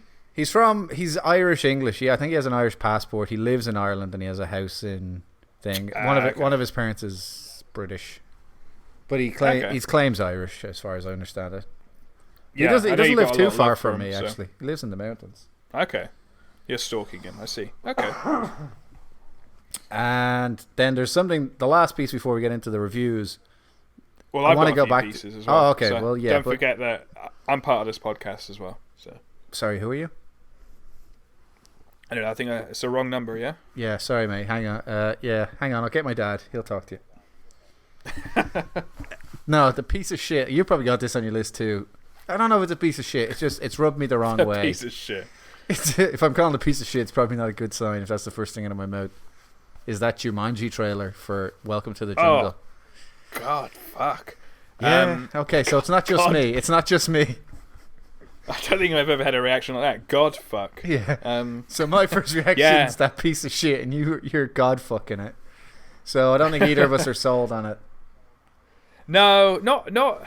I watched it again. It was on, I think, during Spider-Man: Homecoming while we were watching that film. Yeah, it came on again, and I was still like, Christ. What really bugged me about it was that why didn't they just keep it to a game board? Why did they have to bring it to a computer game? That really bugged me. I know it's like, oh, it's 2017, but board games still fucking exist. So and that was the first thing world that you've annoyed set me. up is it's a board game that's been like ancient board game, like a board game that's been buried for hundreds of years, if not thousands of years. Yeah. So It's that just, yeah, wasn't the best. And then like, what happens if someone comes in and pulls the plug? Are they all dead? I know. They're all just stuck in there, aren't they? I mean, what happens if it was the fucking mini NES, like the controllers, the cords and everything? Like, Yeah, how do you get 4 controllers on that thing? It's back in the old days, you only had 2 controllers. Bullshit. that's actually another big flaw. Yeah, there you go. But in terms of the actual film, it does not look enjoyable. It just looked like absolute cheese balls. Like it looked like a macaroni salad. It wasn't good at all. For maybe a younger audience, possibly, but I just think they butchered the great memory of the original film. But we haven't seen the actual thing yet, so I don't know. But I could already tell you right now, I don't think that's going to review very well. Yeah, I've said this to you now about The Rock in that he's taken very generic, safe ideas. Like he's just playing the likable lug kind of thing. Yeah. And all his movies are all 5 out of 10, if not worse.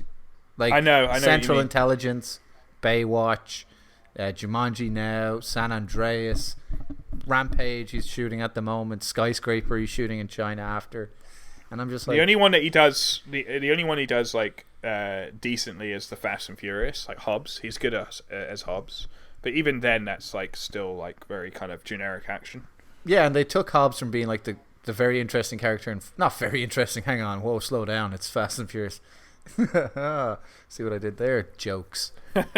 Oh. In 5, Hobbs was like this really angry, pissed off cop, and now like in Fate, whatever it is, 8, he's like this dad who goes to soccer games with his kids, with his daughters. I know. And I'm just like, he kind of lost this angry, big, huge, hulking monster man. Yeah. But yeah, I'm not excited for Jumanji, and it rubbed me the wrong way. If even without the whole connection to the classic, which we grew up on, that's still there. Like that film's not going away. But it's like this film was everything that's wrong with films now. It's not Jumanji. They changed the board game. They changed the way the world works, the rules of the universe. They stuck exactly. They stuck a pop song over the whole thing, and then they just showed a bunch of random action, and it's like, not loving it, lads. I feel like it's just looks boring generic shit. I feel like they had a list, and they just had to tick items off, and they were like, "Yep, okay, pop music, okay, like The Rock, or having some comedy in there. Let's get Kevin Johnson, and then it's just like Kevin Hart, Kevin Johnson, and then they're just ticking everything off. We need to have a couple of hot ladies, tick, and this and that, and it's just like, what the hell, It's just very generic, and that's not what people want to see these days. You can't make a movie that way, so. Well, you can sometimes, but it's a very safe way of making a movie. I don't want it to pay off because I don't want to see more of that. It's like the Transformers. Like, we've had enough of that shite. Stop with it. And as far as I hear, they're not doing... Or I know Mark Wahlberg's not doing other Transformers. Yeah, but they're not going to throw away the money off that. But maybe they'll make good ones now that Michael Bay is pissed off. Possibly, yeah. So, but... what's on your list? Because, this is just a little segue, just because we were talking about The Rock. Two things: Fast and Furious, the new one. I heard it has potential. It might go to space. That's fucking insane. So the new one might go to space somehow. That's nuts. And then The Rock, today, which you'll probably be hearing this tomorrow or in a couple of days, is officially filed for presidency. Oh, I saw that just before we were chatting. Yeah. So he hasn't put that on his social media or anything, but the papers are going through. So I think that's his way of saying, like, I might as well prepare for it, and if I do actually want to do it, then I can. It's there. Well, if he runs, I'm going to move to America. I'm going to get myself a citizenship, and I'm going to vote for the man. No, he's an absolute legend. So yeah. I don't know how much he knows about politics, but I'd rather have a fucking fish.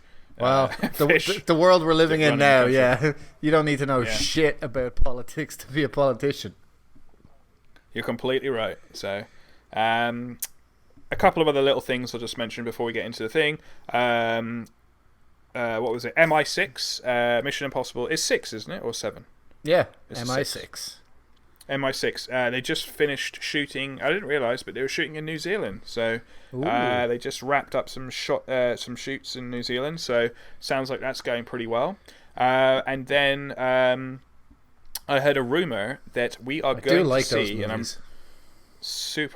I know that's why I mentioned it, because you're a big Mission Impossible guy. While we're on the subject of that, Mission Impossible versus James Bond. Which way do you sway? Ooh. Because a lot of people do compare those films. James Bond news. I saw this like a couple of hours ago. The James Bond news is Daniel Craig is coming back.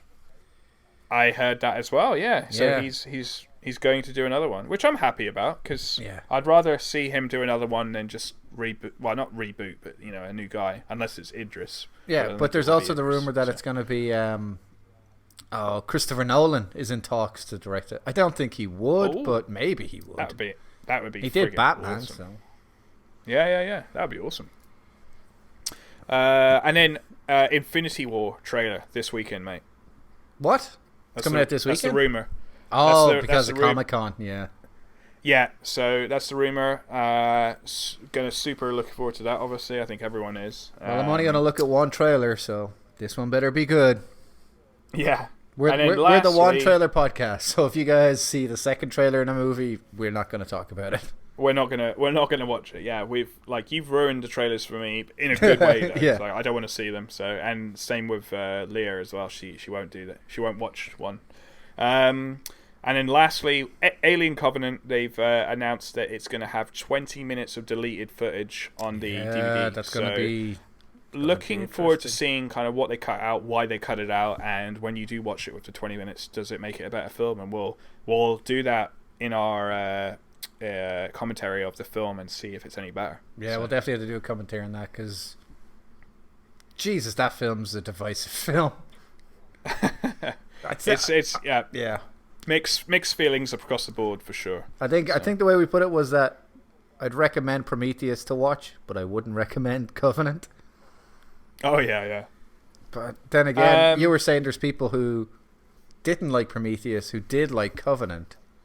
I know, it's like it's just a mixed group of people, because people wanted to see more Alien, they wanted to see more horror, and they saw that, I guess, at the end of it. But I feel like at the end of Covenant, they just threw literally that segment in just to please people, and then also at the very end, spoiler, with David creating them and stuff, like kind of messes up the timeline. But have a listen to our review of Covenant. We talk about it. But in depth. Yeah. So, well, you know a bit more about this side of things. So 20 minutes of deleted footage. Is that, correct me if I'm wrong, but that's quite a lot, isn't it? That's a lot to have finished footage. Yeah, I would what's going on there? Like, I mean, why wouldn't it? Well, the same thing happened on Prometheus. Like, I think it's a lot of Ridley Scott gets whatever he wants. So he will go out, he will shoot the script as it is. He'll just shoot day to day. You know, you're kind of in the grind, you're not paying attention. And then when you get into the editing room, he's like, I don't want that. I don't want that. And I don't want that.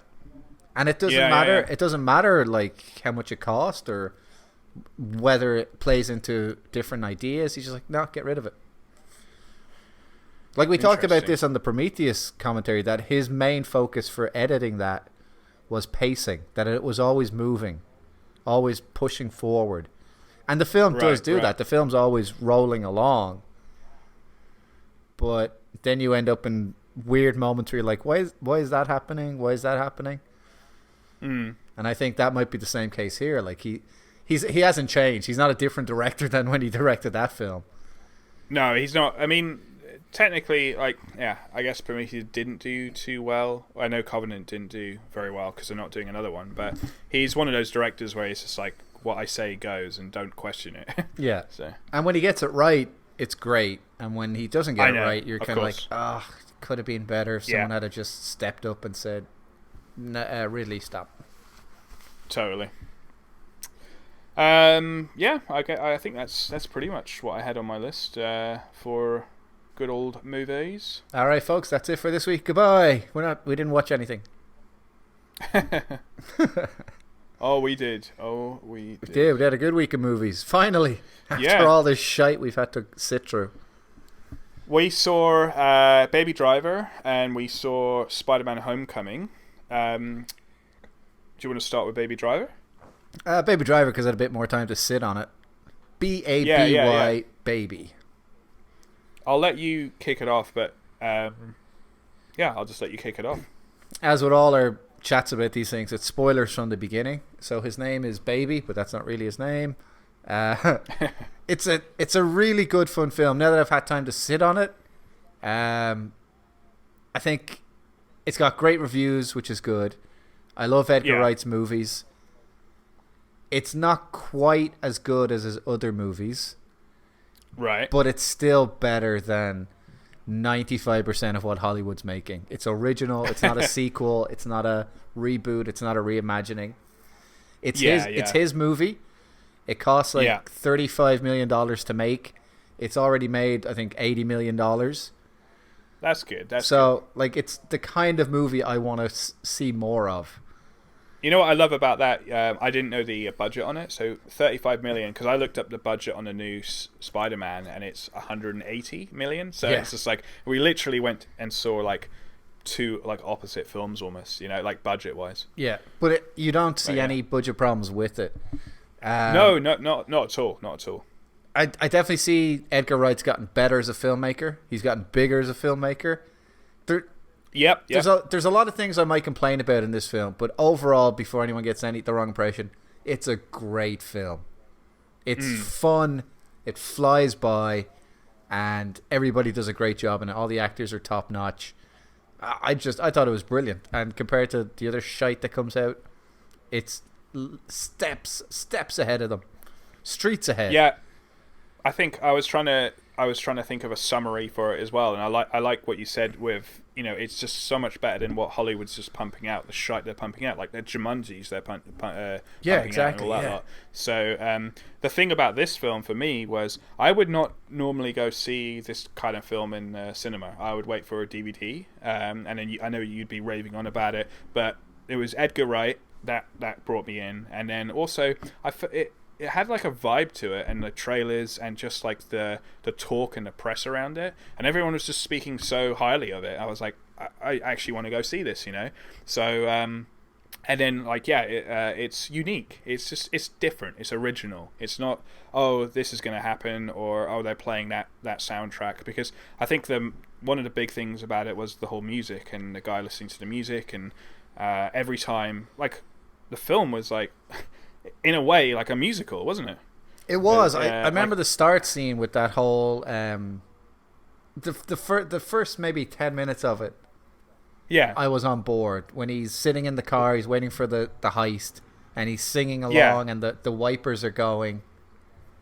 Yeah, and then there's the second scene where he's going through the streets, and if you're paying attention to the background, the lyrics for the song he's listening to is on the graffiti or on the posters or whatever. And I thought, oh, this is awesome. This is a film that knows it's a film and it's having fun with it, and it's going to be great. And it was great, and it's clearly a movie that knows it's a movie, because a lot of the characters are, stereotypes. There's the waitress, and then the two of them fall in love after just one meeting, and there's a lot of old Hollywood classic tropes in there. You got the crazy bad guy, you got the bad guy with a good heart, you got the boss man, you got the couple, you got all that kind of stuff. It's a chase movie. It's he's got one last job to do. There's all those cliches and stereotypes in there. But that opening scenes with like it was like a musical. I wish the movie had been more like that. Oh yeah, okay. Because it kind of turned into not a regular film, but the music just sort of played in the background after that. You know what I mean? I 100% know what you mean, because as soon as it opened up like that, it actually it worried me a little bit, because I was like, oh, am I really in the mood for this? But then they got me as soon as like the action came in and how the music worked with it. But yeah, I do agree. The music after that first scene, when it came in again, it was secondary. Like in that scene, it was with the scene, and it was like, that was what he meant to do. But then the second time they did it, I was like, oh, it's definitely a secondary thing. But still, like the effort of just like trying that is I appreciate the originality of it, you know. Yeah, I love that big one shot. It was just like, well, that's kind of what Edgar Wright's known for. He did that in Shaun of the Dead, and those kind of shit. Yeah, so I was like, yes, he's on board, or everybody else is on board with him, and he can do what he wants. But he didn't quite go as crazy on this, you know. There's one thing I loved it. I really did. I don't know. It's everyone's different, but like I say with Guardians, I can't wait. Like right now, I looked up Guardians 2 like today, because I'm anxious to see when that comes out on DVD, because I really want to watch it. They actually announced the DVD date today as well. It's August 22nd. But so I'm like, that's how anxious I am to watch that movie again. With this one, I loved it, and I'm glad I saw it in the cinema, but I'm not in any rush to see it again, I have to say. Yeah. Like, I'll watch it in a year or in 6 months or whatever if it's on, but I'm not in any rush to buy the DVD and go and watch it again. Like, I've seen it and it was great, a good experience and original, but that's just one thing I have to say. It's like, and I saw it and I went to work and everyone was like, oh, how was it? I was like, oh, it's great, I think you'll like it. But then there's only certain people I know would like it, and there's certain people I know that probably wouldn't like it as much. So, right. I think because it's hard to sell it when you say, oh, it's Edgar Wright, the guy that did Shaun of the Dead and Hot Fuzz, because it's not really like those films. No, it doesn't hit that, but that's what I mean. Like, he's growing, he's hitting a wider audience, but totally, yeah, he's kind of sacrificed a little bit. Like you're right. It's a wider audience, but it's not those films that we love and he's known for. Sure, and I don't expect it to be like those films either, but it's just... I do. I guess that's my problem. I think, do you? Well, it's just... I would have liked a bit of heart in it. I don't think there was... There was never a moment where it really got me. Like, there was a scene where he... obviously, spoilers. He takes the deaf care, his guardian. He drops him off. Sure. That scene didn't get me. The scene when he's in the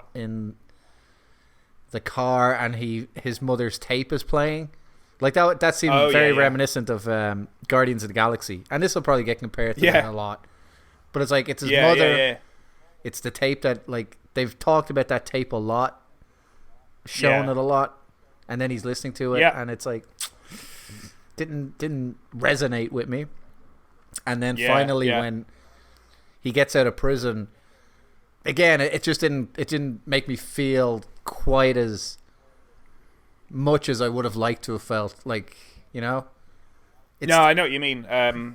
There was only a couple of scenes that got me. His carer a little bit, and then the whole prison at the end didn't connect with me. Like, it was too, like a bit too much of a happy ending. Like I know they had to show that he had to do his time and stuff, but him just coming out and then having that happy ending was a little bit odd. Well, I didn't mind the happy ending in the sense of the film's stylized. Like, when the two of them fall in love, it's nearly straight away, let's fall in love, and then let's run away together. Like, it's not real world love. To me, that's old Hollywood movies. Yeah, sure. Just like everybody. You know, you got Bats, you got Buddy, you got Brains, like Kevin Spacey. They're all great. But they're not real characters, you know what I mean? Yeah. Like, they'll talk in that kind of way that real people don't talk. That kind of quick quick jiving 40s 50s banter, and they're stereotypes, but they're updated and they're cool. And then there's funny bits in it and everything that makes them a little bit more rounded and less solid or whatever. That bit, not solid, boring, plain. Yeah, no, that makes sense. I know what you mean. As in, like the ending would go. It kind of fits with that stylized film, I guess. Yeah, and they even do it like in the 50s style. Like she's sitting there on the 50s Corvette or whatever, and then later on it fades from black and white into color and all that. I like the connection of the main dude and baby and the girl. What was the girl's name again? Crap! Not Diana, not Sarah, Greta. It was a while. It was like 2 weeks ago. Brenda, no, Barbara. No, Barbara. Crap! There's all the everyone's shouting now. Oh guys, you didn't see it. No, we did see it. I did like the connection of those two. I felt that pretty nicely. I thought it was pretty good. Him asking her out at the diner and Deborah, wasn't it? Like, Deborah.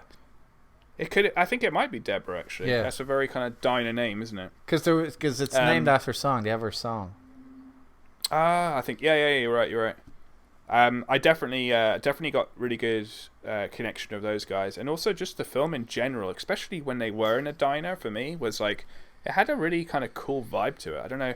It's hard to explain what it was. I don't know if it's just the way it was shot or the music or something, but it had a very unique vibe to it. Just even when they were talking and stuff like that. Yeah, so I think if you tune in with that, if you tune in with that vibe and you like it, then you'll like the movie. If you can't buy that moment, then you're kind of not going to get any of it. Yeah, I agree. Someone might be in just to see, oh, he's like an action film. Oh, he can drive really well. Oh, it's got Jamie Foxx. It's like, no, it's not really about that. You need to fill the other elements. And it's funny. It's a very funny film. Well, I was just going to say one of the funniest moments for me was the masks. You know, when he asked him to buy the masks, and he got the wrong ones. What was it? Which ones did he ask him to get again? He said, "Get the Halloween masks." And then he gets Mike Myers, and it's like, no, not Austin Powers, Michael Myers from Halloween. Yeah. That was bloody hilarious. He's like, this is Mike Myers. It's like, no, the dude from Halloween. You mean Jason? No. Yeah, and they both no. I think my favorite joke was just a small joke where Baby just keeps quoting Monsters Inc. And then Kevin Spacey just calls him and he's just like, look, that's from Monsters Inc. So stop saying that shit to me, okay? It pisses me off. No, yeah, he's like, it bloody well isn't it? Yeah. What was it? The one scene that kind of threw me off a little bit was Kevin Spacey when he decided to kind of help him. Again, spoilers. But in the lift in the elevator, so in the elevator it goes, your debt's paid or whatever, and it's like it's never paid, or I don't know, or he's like two timing him, and then he like gets the shotgun and he goes, run kid or whatever. And it's like, for me, that was a real kind of very quick turn of events of him becoming like his best buddy and then actually sacrificing his life. I was a little confused by that, but then I kind of rolled with it because the film was a bit quirky, so I was okay with that. But I think there needed to be a scene that kind of I don't know if that stuck out to you at all. No. Because you kind of analyze these things a little bit more in detail. Like he did say that one line. He says, "I was in love once," so I kind of get that. But he's just basically. I think Kevin Spacey and like, okay. I think him and Baby needed to have one more scene together. Yeah. Because every scene that they have, it's either they're planning a heist or it's kind of ominous. Sure. Where he's like, well, baby, I don't have to threaten you, do I? You're going to come around tomorrow. And he's like, yeah. Because, like he did screw up a job. I didn't see that coming. The bank robbery when Baby's in the car. No, I know. And then he just decides to just floor it and just puts the fucking girders through the windscreen. That was pretty tense with that woman, and then suddenly the police officer, and he's like, "Oh God," And then also, Big clap for John Hamm. He did a great job in that, didn't he? Oh yeah, he completely, like, you think John Hamm. Oh, I've seen him in Mad Men. Like, he's straight away. He's likable but dangerous. Like, I was like kind of liking Jamie Foxx. I was like, yeah, he's pretty good. He's working it well. But I was like, John Hamm on another level. Like, really did a good job. Like, he's a proper fucking maniac. And I also, what did you think about Baby Ansel Elgort? Yeah, actually, because I mentioned him earlier. Really cool. He was up for Han Solo. I think he would have been a good Han Solo. Yeah, I don't know a lot about him. What other films has he done? I know nothing else he's done. We're useless to this. Well, it's not our job. We don't know anything. Yeah. You'd think we'd have a device that could check it up, but we've turned them off for 12 hours. So. But I know he hasn't done a lot of film. He's not a big film guy. I thought I loved that we don't know who he is. I love that. I love he was quirky for sure, and he fit the film perfectly. So yeah, I thought he was great. I didn't want to see some famous actor doing it, but yeah, I thought he did a great job of it. That's all I have to say there. Yeah, it's just I like that the character wasn't he wasn't a hero either. You know what I mean? No, yeah, he wasn't your cliche, whatever. Yeah, he was kind of like, sometimes he didn't know what to do sometimes, and other times he was kind of an annoying prick, and other times. Well, it's like with him. Yeah, with him just driving in the back of that car, like the van or whatever, he like panicked. He was properly panicking there, and he was trying to look after his carer and stuff. And then when they came in and took him away, he was like, shit, what do I do? And then Kevin Spacey had him in like a tight grip, so he's just like, what, how do I get out of this? But then he also like oozed with confidence with the car and the driving and all that, Yeah, he's in Divergent and The Fault in Our Stars. He's in those films, so there. Oh, I know him in Divergent. I know him in that. So. Yeah. So there you go. But yeah, I liked him. I liked what he did with it. I like the character, and I like Ansel Elgort. Like, some people are like, oh, I wasn't likable, and I was like, I kind of wanted that. I wanted a kid who, like, he is a kid. He's a punk kid who was stealing cars. Yeah. Like, he didn't start off as like this hard luck case. He got in trouble because he stole Kevin Spacey's car and then burnt it or whatever. Yeah, exactly. So I was like, I didn't want him to be like this, oh, everything's good and nice. But what I will say that I did like was, even though there was no emotional punch to the jailhouse, I really liked that Edgar Wright didn't let them get away. Okay. It was a twist on... It wasn't a twist so much as a lot of noir crime movies do end with the guy ending up in prison. But for this, it was like, they don't drive off into the sunset. He doesn't do a great big chase skid thing off. It's like, no, he gives himself up and he goes to prison. Crime doesn't pay. It was like that kind of thing of like, no, you don't get to walk away from all this shit. He's killed people. He's a murderer. Yeah, I was thinking the same thing as well. Like, the fact that they showed that scene in him in prison, and then they showed the after as well, was a nice little addition, because they didn't have to do that. So. Yeah, like, they could have just gone the cheesy Hollywood route of he gets to the bridge and then he floors it and he gets past him and they drive off happy and free. Yeah. And I was like, no. I was half expecting that to be. Yeah, so was I. And then Edgar Wright, he just decided, you know what? No, that's not the way the world works. I can't. I can't be a guy who shows like, because he kills Jamie Foxx, he kills John Hamm. Yeah. He's a murderer, and as much as he's doing it to protect himself, there has to be some consequences. Yeah.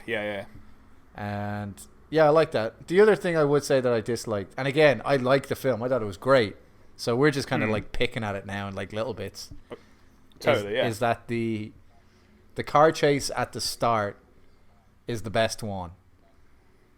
Yes, it is by far as well. Like, they actually. I noticed that as well. The rest of the car scenes aren't as elaborate or as long or anything like that. Yeah, I noticed that big time. So for anybody who's listened to all our spoiler review of it, is there anything else you want to add before we give our recommendation to go see it or not? I think that takes off everything. Yeah, that takes off everything that was on my list that I wanted to talk about it. And I think, you said it at the beginning. It's not that the shite that Hollywood's pumping out. It is unique. It does have that little bit of special sauce in it. Yeah. It's not like Hot Fuzz or Shaun of the Dead, but it's still a great movie. And I think if I was going to rate it, I'd probably give it a 7.5. Yeah. I think myself, the way I rate the movies is that would I take anything out? No, I wouldn't take anything out. I would have liked a little bit more in there. Just a little more scenes. Yeah. Kevin Spacey maybe. Another great driving scene. And a little bit more heart to it just towards the end. Just get that emotional kick. Yeah, I wouldn't disagree with any of that either. This is the first film Edgar Wright wrote by himself. He wrote Scott Pilgrim with somebody else, and obviously he wrote the Cornetto trilogy with Simon Pegg. So I'm wondering if he's too focused a bit on certain things and missing out on other things. But like I said, possibly I would rather take 5 of these than any other film that Hollywood usually shits out. I agree, man. I agree. Like I said, I wouldn't usually see a film like this, but it was oozing like just good quality vibes and reviews and stuff. So I was like, I'll give it a go. And it's making good money. It's doubled its budget. It's probably going to keep making money as it goes overseas. So big time. Yeah, I hope it does well. It's good for Edgar, and hopefully it's good for the whole genre. People be like, oh yeah, we can make $30 million films again. We don't have to spend $180 million. Yeah, I loved the budget on it. That was great to hear that it didn't blow like 75 or 100. So, but that's chump change. Let's go on to the big budget, the big movie, the super big. Well, movie. One last thing before we do go on to it. I did hear a rumor, and you might know more about it, that they might do another one from the Cornetto trilogy. Do you know? Did you hear anything about that? I haven't heard much, except that everyone always asks them, will they do another Cornetto trilogy? Yeah, I heard somewhere that they're considering it now. So I don't know. I just wanted to mention it just because it's Edgar, but we'll see where that goes. Yeah, but yeah. I know some people be like, oh, I don't want them to do Cornetto again. I want them to do something new. I think it would be something. I would like to see something new, but obviously with Nick Frost and Simon Pegg, yeah? Yeah, that's what I mean. But it's just a case of people they should just do something brand new. Simon Pegg's doing Star Trek or whatever. And I'm like, 10 years ago I would have agreed with you. But now I'm at the age where I can understand, like, you can make a movie with strangers, or you can make a movie with your friends that you're going to have a great time on. Yeah. And it's like, at some point you're kind of like, I just want to hang out with my friends and have a good time. Totally. I mean, what was Paul? The hell was Paul? Was that like them just like going off on one? Paul's not part of the. No, that was Pegg and Frost. Yeah, so that's not Cornetto. That wasn't Edgar Wright. That was just Pegg and Frost. No. They wrote that. Oh, that was just them doing something weird. Yeah. Okay. All right. Fair enough. Anyway, that was off the rails a little bit there, but hopefully we see something. But yeah, great. Hey, maybe Edgar Wright can do the next Star Trek or something. Hell yeah. That would be insane now that I think about it. That'd be a crazy good film. Yeah, that'd be great if he'd have time travel and holograms and everything up in that thing. Pegg's got some good connections, so he can get him in. Exactly. Star Trek of the Dead. Star Trek of the Dead. I got a cough again. You're dying. So let's get on to the big film. The huge film. The film of 100. The $180 million film. Sorry, I can't help it. So whenever we say we go and see a film, we usually see it separate because we can't stand each other. That's true. But we did go see this one together. We were sitting next to each other. By accident. Paul got Skittles and I got M&Ms. I say I got them, but my wife got them and I just stole them off her. But stole my Skittles too, you prick. What did you think, man? What was your thoughts? It might be fresh in my brain, and if anybody is here coming to hear me bitch about it or to see if I reverse my stance of being a Marvel fanboy, you're not going to get it because I adored this film. I thought it was fantastic. You raved about it more than I thought you would actually. Yeah, you really fucking enjoyed it. Either was the mood I was in, or just it caught me at the right time, or whatever it is. Sure.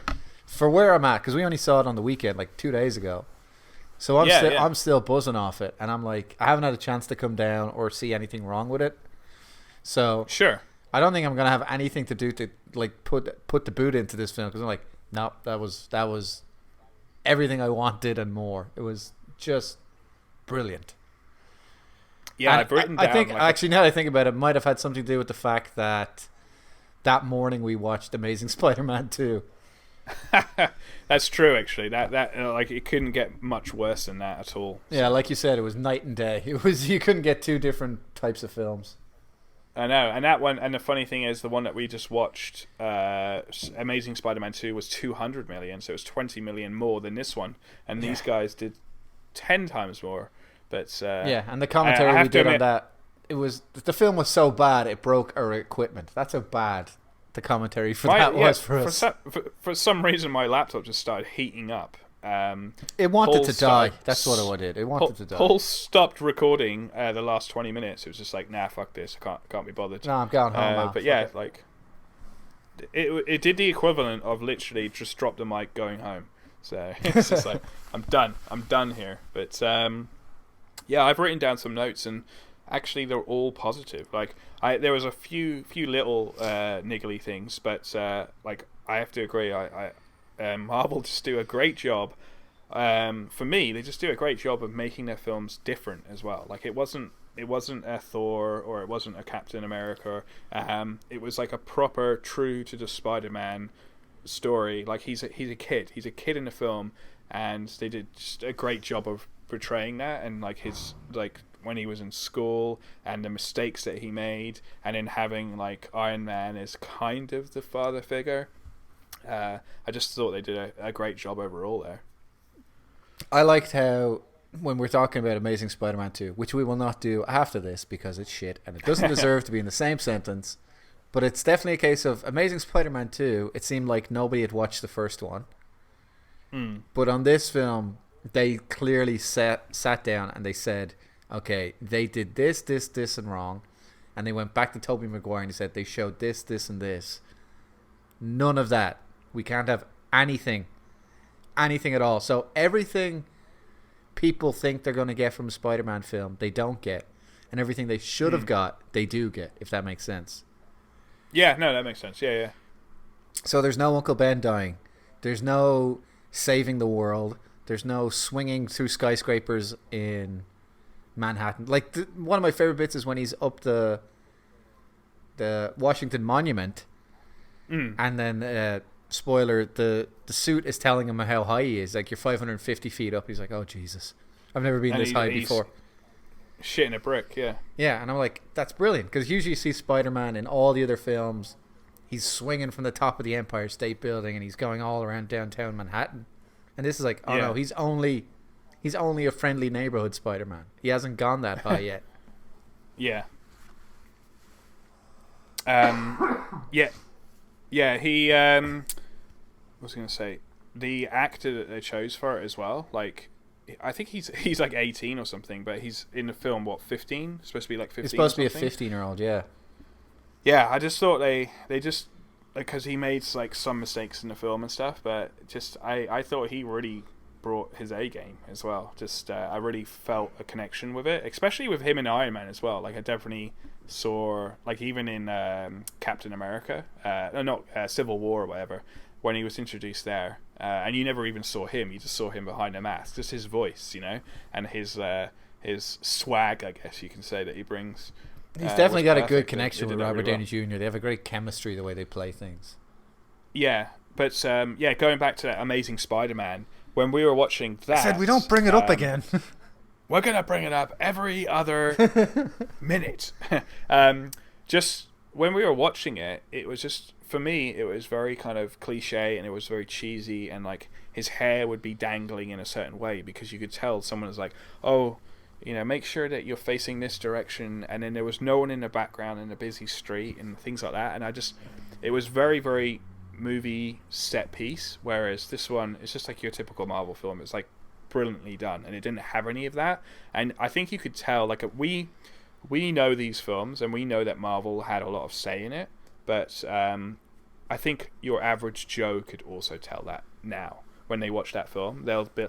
I think someone that was to watch that Spider-Man film, they would say, "Was this done? This was done by Sony?" You know, they'd at least question it. You know, because all the other films you could just tell, like, oh yeah, this is Sony. They're just kind of going down the cheesy route. Oh, he's gonna kiss him and all that lot. Yeah. Whereas this one, it had that Marvel special sauce. Special sauce is the word of the hashtag special sauce.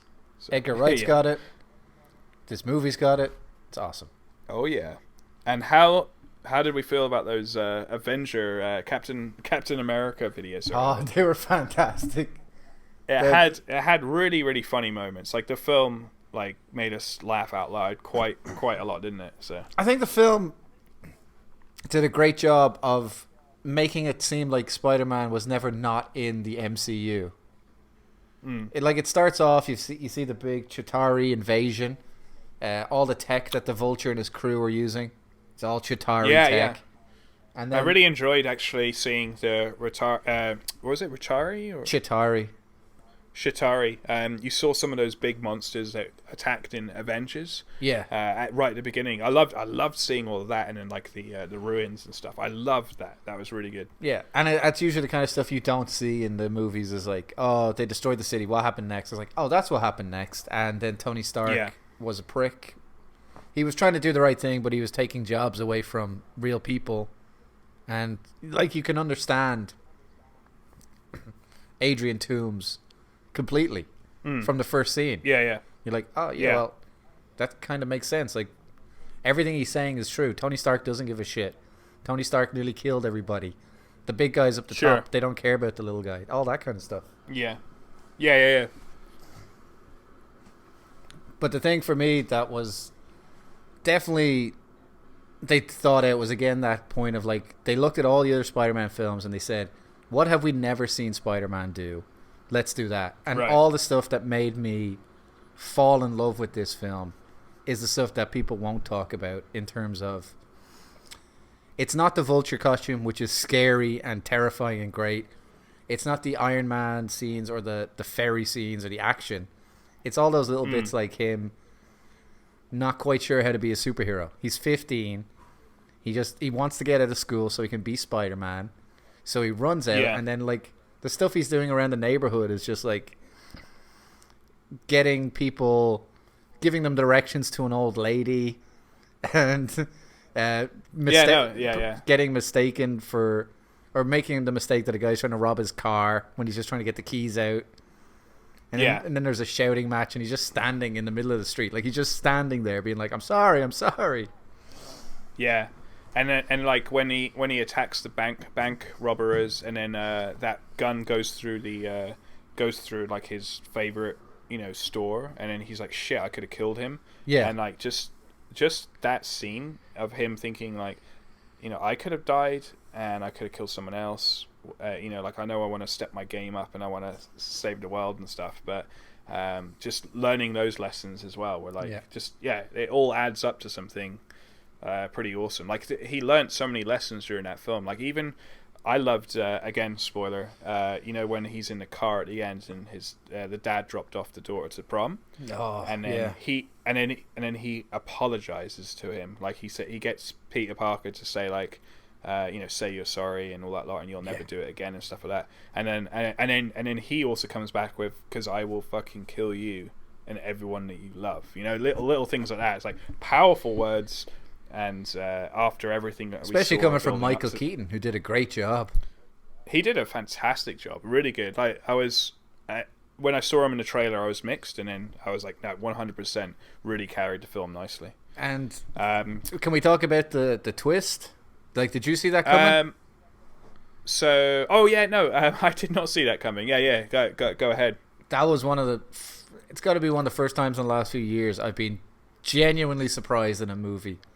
Where Peter goes up for the homecoming dance, picks up the girl of his dreams, and then it's Adrian Toomes, it's the Vulture, is the dad, and I'm like, oh my god, that's such an awkward moment. Very, very good. Because the funny thing is, I I wasn't thinking it when I was watching it, but now I think about it, it's like, well, where was the film going to go after that, and like what was going to happen? But yeah, and then as soon as I saw him answer the door, I'm like, oh, this got real good. Yeah, like if people are listening to our podcast and they've probably watched my YouTube videos, I would say that Marvel have watched my YouTube videos on how to write, because I know nothing, so they've ignored it and they just know what to do. Because everything I talk about is in this movie. The villain makes sense, the hero has to make choices, and the ending is brilliant because the hero doesn't do anything. Right at the end when he has to fight the vulture. Right. And like the vulture in this is fantastic. It's like a human jet engine. He's terrifying. The first time he beats Spider-Man, he kills him. It takes Iron Man to save him. Yeah. And I'm like, this is a proper dangerous motherfucker in this giant, huge suit that's clearly able to kill anything he wants. And he's out to kill as well. He's like, I don't give a fuck that Peter Parker's 15. I will kill you. Yeah, like the only guy he properly kills is by accident. He kills. He kills the poor man's the guy Tom with the Hardy. gun. Yeah. He thought it was poor man's Tom Hardy. I like that. He thought it was like the gravity. Yeah, he's like, isn't that the anti-gravity? Isn't this the anti-gravity gun? No, it's over there. It's like, oh. Yeah. I love that. You're the shocker now. But in all seriousness, it ends with Peter. He stops the plane crash. He's a hero, but he's not strong enough to beat up the vulture. The vulture just gives him a beating down on the beach, and then the vulture just loses because he's greedy and he has to get the crate and all that. And then Peter shows that he's a hero by saving him. It's not just a case that the film ends because Spider-Man punched the bad guy. He was stronger than the bad guy. The two things that made him... Actually, there's like... The whole movie is just this great... not projection, this curve of just showing how much of a hero Peter Parker is without doing any of the things you expect from a superhero movie. He doesn't save the city. He doesn't rescue the girl. Like, there's no girl, damsel in distress at the end of this. Everything he does is always making the right choice in a difficult situation. Yeah. He doesn't go out partying. He doesn't use Spider-Man for his own benefit. He doesn't try and get the girl because of his powers. He doesn't reveal his secrets to get anything. And at the end, he saves the guy who was trying to kill him and knows who he is and has threatened to kill his family. Like, that's proper heroic choices. That's what I mean. I can't stress how this is the best Marvel movie I think I've seen. I think it's better than Guardians. That's a bold statement. I know. It's a bold statement. I want to see it again. I don't know.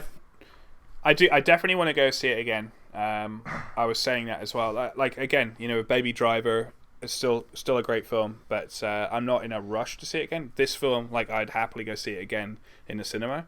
Again, in the cinema. So I rarely go see films twice there. So that says a lot as well. So, but I just going into the spoiler because I had to look it up. I'm wondering if you looked it up as well. The ending of the film after, I don't know if, I think it was after the credits. When he's in prison.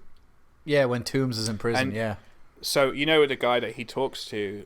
Did you read about he's got the Scorpio on his neck and he's actually like a separate villain? He's like a big villain. Oh, he's Gargan, isn't he?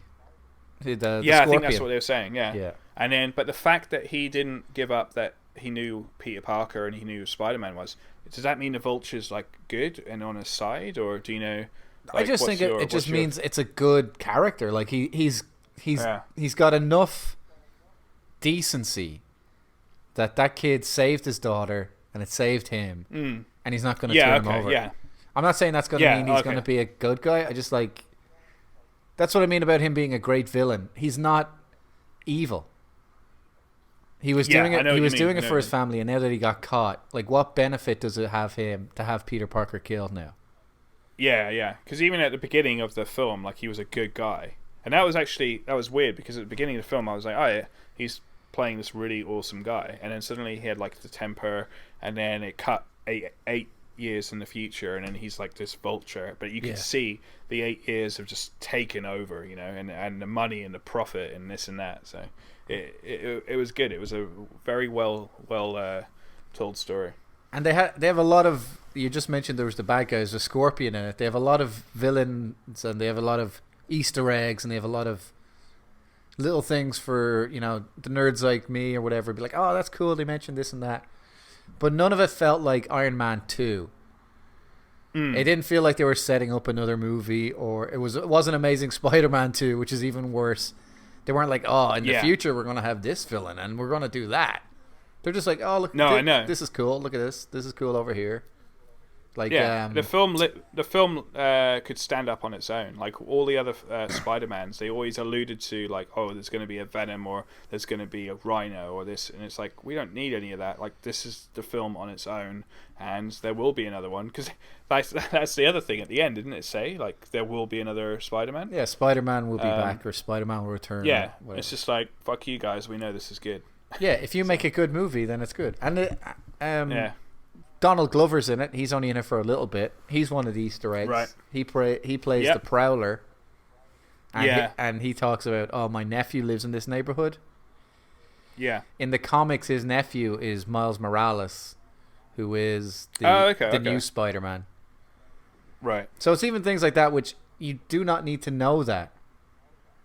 They just put it in a way that it makes sense in that scene. But if you know, then it gives it a little bit of icing to it. But that's what I mean. Totally. Nothing in this film, I don't think. Do you think? Because I know way too much. Do you think you have to have watched any other movies to watch this? Could you just walk in and enjoy this film? Oh, you can completely go in and enjoy this film, and like, and they made it as a standalone film as well. Like, I don't think you need to know anything about the Avengers or anything else. So. Yeah, it's so much fun. Like, it's a comedy. If it's anything, it's a comedy. Oh, yeah, it just had a really good vibe to it, and it was a completely different vibe to the other Marvel films. I just looked up right now, and it looks like it's made 120 million in its first opening week. Oh yeah, it's up there, number one. I think it's got the third highest opening for the year or something. Which means that they'll definitely great. Sony should definitely be like, okay, you guys can keep Spider-Man. You know how to do it. Yeah. I mean, the other thing is, I know we talked about this as well, is they keep rebooting that franchise because it does so well, the merchandise, isn't it? Like, everyone just knows Spider-Man. So, like, now they've got Spider-Man, but now they've got a good film. Like, they always had Spider-Man in the name, and they had, like, a shitty kind of just okay film here and there. But now they've got both, so I hope it runs away and does really well. That's something I mentioned to you about the crappy version we won't talk about, and this version, is that the crappy version, Amazing Spider-Man 2, if I'm watching that, I don't know what age group I should be in. Because if I'm a kid, I'm not walking out of that film thinking I want to be Spider-Man. And as an adult, I'm not walking out being like, oh, it's like the Dark Knight. It's so complex and it's layered and it's all this. You're just like, that film is shit. But with this film, if you're a kid, you walk out, you want to be Spider-Man. Oh yeah, big time. As soon as we got back, like it was already late here, but I was like, might load up that Spider-Man VR and have a go at that. Like, I just wanted to go in. I wanted to go back into that world, So there's a scene I really like. I should bring up the scene with he confronts the Vulture, and then the Vulture makes some really good points. He's like, they don't care about us, Pete. They don't care. And Peter Parker's still trying to do the right thing in the kind of way where he doesn't quite know what to do. And then the wings attack him and he gets buried. And then when he's buried in that rubble, that's a pretty intense little moment, right? That was really intense. I noticed that as well. He was like screaming out for help and like giving up, basically, wasn't he? Yeah, but and really it's like like that scene that just is right on his face, and you can tell he can't move. Yeah, he did it. That was actually a fantastic job because he was like super passionate, like putting 100% into that role. I did find out that what's the actor's name? Is it Tom Holland? Tom Holland. British Tom Holland, like you. He's probably from your hometown. Probably is, yeah. He played Billy Elliot in the theatre in England for 2 years, so he's done a lot of theatre work. He's a fit man. Yeah. Yeah, that scene when he did that scene, I was like, yeah, this kid is he's gonna kick ass in future movies. Yeah. I hope so. I hope he does well. There's only, I think there's like 3 moments in the last 2 movies, in Civil War and this, where you can just tell this guy's a good actor. There's the scene in the bedroom in Civil War, where like just if you look at it from an acting point of view, he has to go from happy, confused, trying to hide a secret, embarrassed by the secret, shocked, and then he plays this really delicate moment where he's just like, "Hey, Mr. Stark, you know when you don't do the right thing and then the good people get hurt, you can just tell there's something else going on." And then in this movie where Aunt May confronts him, and he just kind of breaks down. He just says, "I lost the Stark internship." Yeah. And then obviously the rubble one, I'm just like, yeah, this kid's a good job. And none of it compared to, like, as you always say, the cheese balls. There's no music. There's no like and there's no just crazy camera shots. It's just camera on his face, say your lines, and I'm like, kid's got it. Yeah, it's good. When you break it down like that, you're totally right. Like, there was no kind of music in the background while he was doing those scenes and stuff. So that's what made the rubble scene so good, because you can just hear him screaming, and that's it. Yeah, I know. And then he comes round. But yeah, they showed that kind of weakness and him giving up early, but really, really like panicky, and you felt like, damn, yeah, that stuff is on top of him, and actually for a second there I thought, oh, maybe Iron Man's going to come down or something. Right, yeah. But then yeah, it's just like, yeah, great. That was an awesome. I actually forgot about that scene. Another one, just again, spoiler, and it was to the end of it, but I did love this. I loved that after the whole film, all the lessons he's learned, and he's still a kid. Is that he fucking puts his suit on, or during the film, like, his best friend sees him because he's climbing on the wall, and he closes the door and his mate sees him. Yeah. But then at the end of the film, he's got the suit on, and he's just in his room, and his bloody front door, his door's open, and then obviously his Aunt May's just like, what the, and then thing. But I love that, because it's just like, yeah, he's learnt and he's grown throughout the whole film, and like, he's been invited into the Avengers. But yeah, he's got the bloody Spider-Man costume on in his bedroom, and he doesn't want his Aunt May to know. It's just like, so he's still got that kind of clumsiness to him.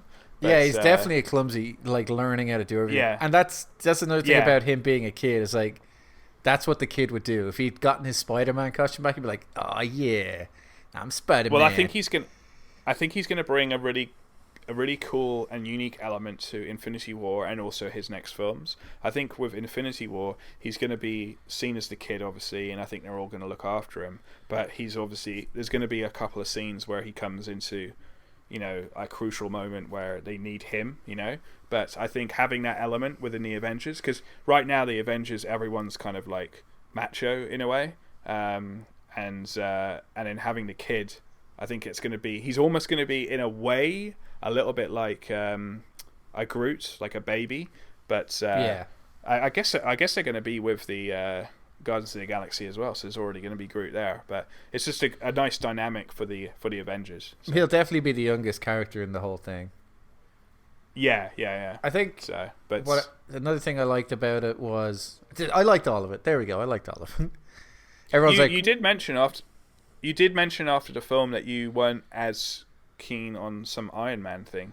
Oh, that's just because I hate Iron Man. He's just a prick. Well, I thought you liked Iron Man.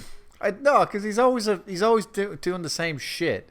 Where I guess so. He's like, okay, I know I have created incredible amounts of danger and nearly killed everyone on the planet, but you've stepped out of line. It's always the same bullshit. He pulls it with everybody. Right. Tony, for God's sake, just accept the fact you're a fuck up, okay? Like, this whole movie, all the danger Spider-Man's in is because of Tony Stark. Again. He's the one who took away the jobs from the regular contractors and turned the guy into the Vulture. And that's why we're at where we're at now. Yeah. Like, it always traces back to the fact that Tony's a prick. So it's kind of ironic when he's like, if you're nothing with the suit, then you shouldn't have it. It's like, shut up, you rich prick. I just always hate Tony Stark. I just always do. But okay. I didn't know you felt that way. All right. No, but on an actual real level, the problem I kind of had with Stark was, and I know a lot of people have had an issue with like the timeline and this altogether, but this film obviously happens within a couple of months of Civil War. So just the way he's acting around, like at the start of the film is when the fight happens in Civil War, so he's still kind of cocky Tony. Right. But Civil War happens, he finds out that, Captain America's going to side with Bucky against him, even though his parents were killed. So it's just when we get to the end of the movie, the fact that he's back to being cocky Tony Stark, sure, kind of bugged me. Yeah, he did ask Pepper to marry him, though. But yeah, no, he did, I know what you and mean. they brought like, he Pepper just went back to it. Yeah. But again, it's not. This movie is a Spider-Man movie. It's not supposed to fix Iron Man. No. So and I don't think that's fixable. Yeah, I don't think it's fixable because they'll just kill him. So. They'll just kill him off. Yeah. Everything else I can think of in this film is just real solid. I liked, like I said, they don't have him on skyscrapers. They have him running through the backyards, trying to chase down the bad guys that way. He gets the suit from Iron Man. He doesn't know how to bloody use it. He gets trapped in that. What is it? The damage control center. Oh yeah. That's right. Yeah. It's like, how long have we been in here? 37 minutes. 37 minutes. It's when he turns his. What does he turn off on the suit? He turns off the training wheels program. The training wheels. That was priceless. And then it's like, oh no, Mr. Stark has been recording you the whole time. And it's like, oh yeah, really? Yeah, the baby monitor. The baby monitor, yeah, it's so good. But then I loved that he like took the suit apart and took the tracking device off. Like you mentioned earlier, he's like he likes to fiddle around with that stuff as well, and he can make his own. He makes his own web spinners, webs and stuff like that. So that's awesome. Yeah, like everything in this film for Spider-Man fans who grew up on the cartoon or on the comics. He's a kid. He's very smart, but he doesn't quite know what to do. And most of his problems are between trying to, act normal and like get the girl and just be a teenager, and on the other hand, like try and be a hero. Yeah, I think they just did a really good job of like. I mean, I guess is this a reboot? Would you say it's a reboot? I guess it is. Yeah, it has to be. Like, it's the third reboot of Spider-Man. Yeah, so, but honestly, I think they hit the nail on the head, and I think they rebooted it properly, and I think that people that watch this and kids that watch it, like, this is Spider-Man. This is exactly Spider-Man. And you know how with Superman, Man of Steel, they rebooted that. Unfortunately, they didn't tell it the way a lot of people wanted. Yeah. And it might need another reboot, or Man of Steel 2 needs to be done properly. But, this was rebooted for a reason, because it needed to be rebooted. But I think they've done the job. It's warranted the reboot. And this is now when you tell kids, oh, do you want to go see Spider-Man, or you want to watch it? This is, you should be proud of it. This is Spider-Man. Whereas The Amazing Spider-Man and all that lot was telling part of the story, but it was just... Yeah, it was just cheese balls and just a broken story. Whereas this is, 100%, like a Spider-Man film. And it's like you said, it's a nice small film too. Like, it's not trying to change the world or affect anything. It's just like he's fighting one guy who's stealing stuff. Totally. It'll be interesting to see no where nuclear bomb or anything. Yeah, and it'll be interesting to see where the next one goes, because he will be in Infinity War, and then I guess they'll be back and he'll do another one. But hopefully he's not swinging through New York too kind of crazily. Yeah. But I after this film, I'm confident where they'll take it and stuff. So. Yeah, and the thing with Marvel, well, this is a quick thing we can mention, is how there's a time, people are having an issue with the timeline now in the Marvel movies. Sure. Because the invasion in Avengers 1. That's at the start of this movie, and then the card says 8 years later, which puts us into 2017. Right. And then people are saying, well, then that means that the Avengers took place in 2009, but the movie didn't come out in 2009. And when did Iron Man? Oh, come on! And exactly, I'm like, don't give a shit. Like, just go and see the film. Not really. Like, go see the film. Here and there, I understand, like, if it's a big difference, but like when they're analyzing it that much, it's like, if that's really swaying a decision on the film, then, like, I don't know, like I don't know what they want from it. So there's leeway on every film. So I don't think I think if someone is like giving it a 5 out of 10 because the timeline's slightly broken here and there, it's like it's a sci-fi film, you know? Yeah. And also, it doesn't change anything, really. Like none of these films are always going to be perfect. No, and if I know we have a go at like DC and how that's broken, and unfortunately that is rather broken. And there are things to talk about on that. But when someone is talking on like a smaller scale, a minute scale, yeah, it's just that's too hardcore, I think. So. Yeah. So yeah, coming out of this is my favorite Spider-Man. This is my favorite Spider-Man movie, and it might just be my favorite Marvel movie. I'm gonna watch it again to be sure, but even the fact awesome. I want to watch it again, yeah. Like I love the Winter Soldier for what it is and Guardians for what it is, but this one, maybe because my expectations were so low, I was just blown away. You know, that might be it. You weren't actually, you weren't really in the mood for it. Like, you weren't really feeling it before you walked in. I remember you saying it. No, but like, to give you an example, I sent a message to my cousin and my brother. We're all big Spider-Man fans as kids. And I said, go see Spider-Man. Just that's it. Nice. And I don't recommend movies to people, apart from here, obviously. Yeah. I just go see Spider-Man. It's exactly what we wanted when we were 10 years old. Nice. So yeah, great film. Great film. Yeah, great film. As Paul said, go and see it. We enjoyed it. I'm sure you will too. And then leave a comment of your thoughts as well. Yeah, definitely let us know what you think. And yeah, quick segue then. One of the creators of Spider-Man is Stan Lee. Stan Lee has an Omaze that's running now for the next month. Boom. Yeah, everybody knows Omaze. I love these guys. All you got to do is you go to omaze.com/, I think it's Stan Lee Tribute. But just go to omaze.com because there's 2 great ones on now. The Stan Lee Tribute takes place in LA. You're going to fly out with a friend. You're going to be VIP guests. And then you're going to spend time at this big tribute where you're going to have hotel. You're going to stay at the hotel. Then you're going to go to the event, which is going to have all these people from the comic industry, movie industry. You can ask Stan Lee questions. You're going to be able to see him at the after show party. And the thing is, in case nobody understands Omaze, I'm not telling you to enter this competition so you give your money to Stan Lee. All your money goes to the Make-A-Wish Foundation for kids. And if you don't know what the Make-A-Wish Foundation is, what's wrong with you? What they do is they take kids that are terminally ill or in bad places and they give them a wish, whether it's to go to Disneyland or whether it's to go to meet their favorite celebrity. I think John Cena's got the record for the most Make-A-Wish visits or something. Like, so whatever the kids want, they make it happen. Yeah. So that's Stan Lee. And obviously didn't bring this up at the start. This is a private thing in his family, is that his wife recently died. They've been married for 70 years. Since 1947 they got married.